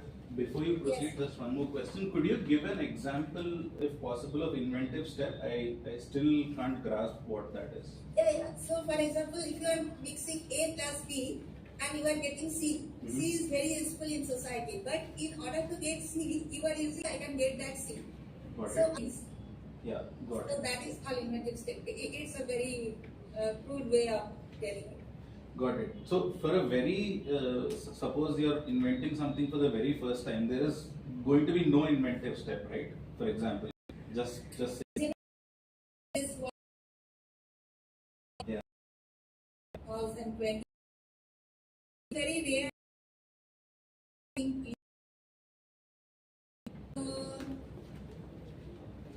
Patent is for invention, not for discovery. So, if you have, if you are Stephen Hawking and if you are working on string theory research and you are getting a lot of paper out of it, you are a very famous, but still you don't have any patent because you are doing something that is called basic science research. Those things you cannot patent because remember, once you patent something that nobody can use, that will be your property. And you will stop every other person from using it. But if the government starts giving patent for regular basic science discovery, then what happens? Science ceases to exist. So you cannot do that. Only the things for which, the things that are useful in day-to-day life, only those things will get patent. Those things are patentable. Other things are discovered.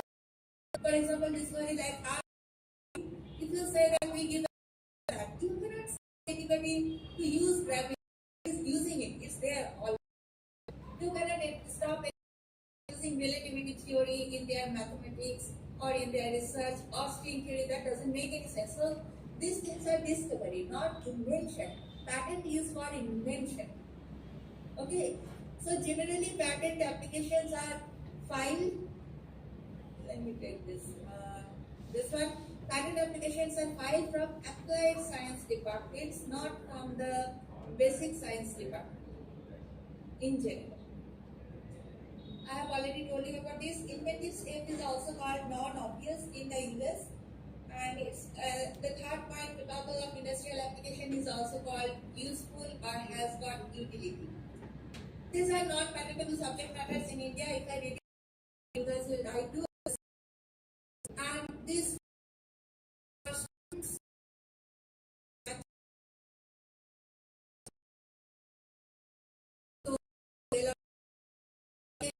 some special thing for some for a medical surgery. This cannot be patented in India, although it can be patented in the US.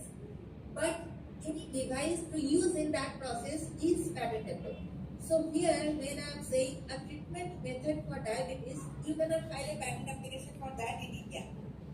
But a surgical instrument is patentable in India. Okay?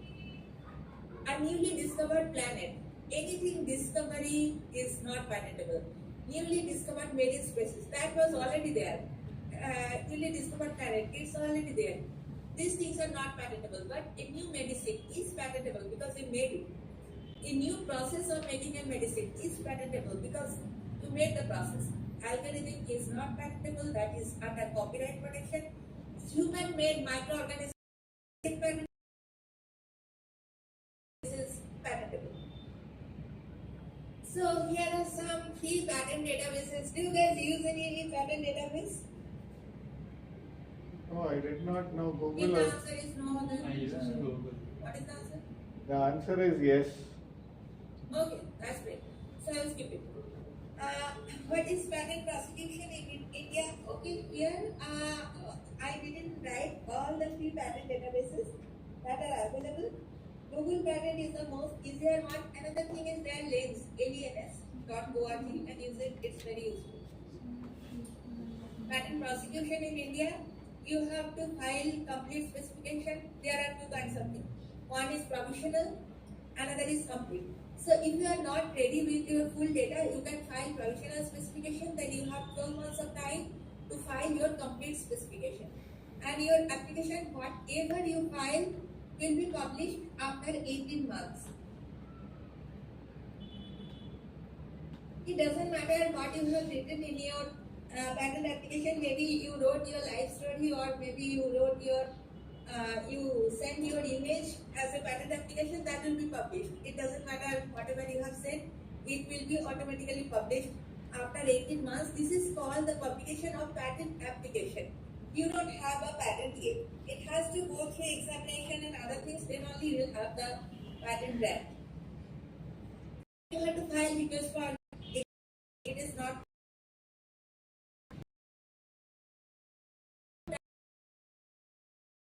request.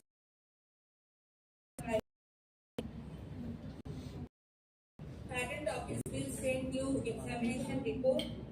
So you have to see, they will raise some objection, this is not correct, that is not correct, you have to comply with them. The way you are writing in paper, if you have written in paper. So when you comply with their objection, you can get a patent and your grant of patent will be published. So that publication is your patent grant publication. This publication is your patent application publication. This means absolutely nothing. This means you have got a patent. Generally, people get tired and people say that it takes a hell lot of time to get a patent.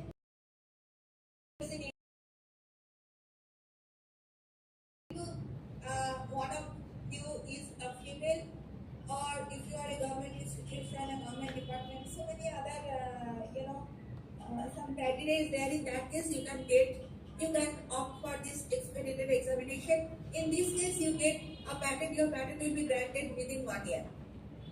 Based on whether you have complied with all their objections and things like that. But it can be done within a year, like 10 months and 9 months also it can be done. So the things to remember is patent is for invention, not for discovery. Whatever you file will be automatically published. And you get a patent when patent office examines your patent application and you comply with all your objections. So here, what are the legal rights that you get that I was telling you that when you have a house, raise also in IP terminology. So if somebody comes and your product or your process without your consent, we call that infringement. We don't call it, we call it infringement. So in patent, you can either have a product or a process. The exclusive right that you will get is to prevent third parties who do not have your consent from the act of making, using, offering for sale, selling or importing that product in India. Please note, the exclusive right you have is to prevent third parties. Right? Yeah. Let me do some here. So this is the thing that you get, your legal right. You can only prevent. That is why patent is called a negative right. You don't get the automatic right. Patent office cannot give you the right automatically to you, because you need to see whether your invention is infringing some other people's invention when you are it out.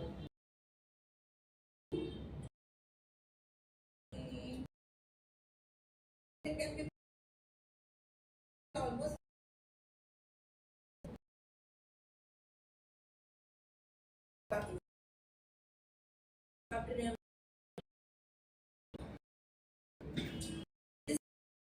in patent application, there are two things.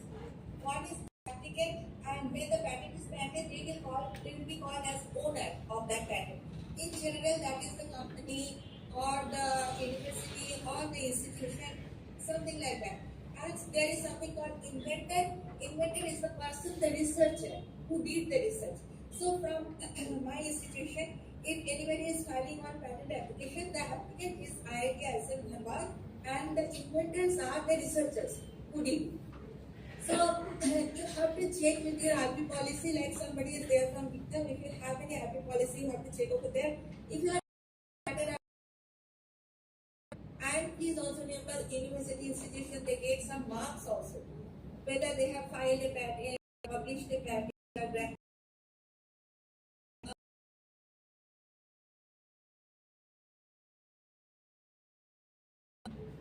Yes, in India. It's not there in other countries. In US 190, this is not there as far as I remember.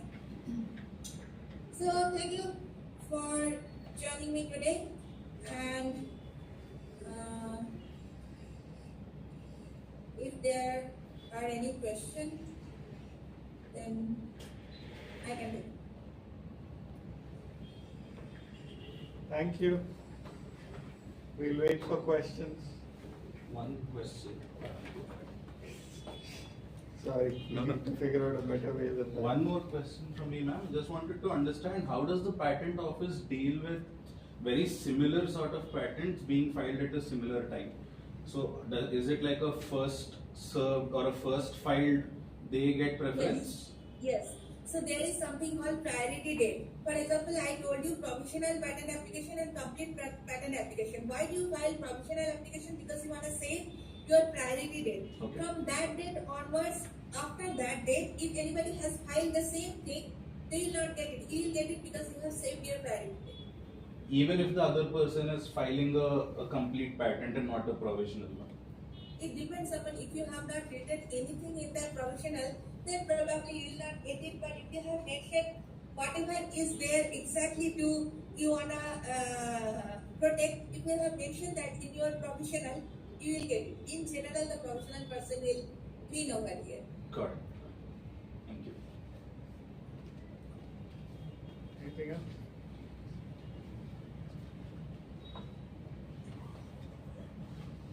Okay. It's a short session. Everybody seems to have understood everything. Actually, your students have already listened to you earlier, so they don't have any further questions. Yeah, they understood everything. No, I'm sure they'll remember something else and ask again. We'll reach out to you and send a question if if they can ask further. And you accepted. It's very nice of you. Same thing is being recorded. Time also, and thank you. Bye. thanks. Bye. Your WhatsApp group message. Yeah, the presentations that, except for the one that Kiran had mentioned, the presentations are there, as well as the handouts that I've given, soft copies.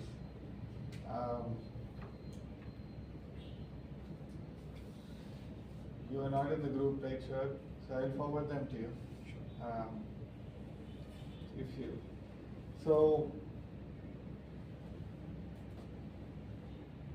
I believe we. Yeah, there's more than what we had done here. What we could do is one of two things. One is that I could show you those worksheets, and you can actually ask questions based on that, or you can just open them up on your phones, take a look, and see, or even better, go through them at leisure, whenever you have time, and then any questions that you have, ask in the group so that we can answer for other people's benefit also. Okay, I think that might make better sense than this. So we can finish fast. We were supposed to start at 9:30, but we started only at 9:15. Not bad. I guess fewer people means. So tomorrow we have 25 plus years of experience. Is going to talk to us about all the compliances that you need to follow, various aspects. He knows quite a bit about some of these things also, one-person company, partnerships and all of that. Anything related to that you can ask. Tax things I'm sure he's aware, but he's very good at compliance and he's very meticulous. And as was being suggested, many of these people are coming together. Earlier there was a company secretary working on by himself, there was a chartered accountant working by herself, there was a lawyer working by himself or herself. Now some of them have decided that they're going to join hands and form like a group, and they're going to provide one-stop services for people in different, which makes a lot of sense. It looks like everybody got the same idea. There are multiple in that, so we'll have that knowledge.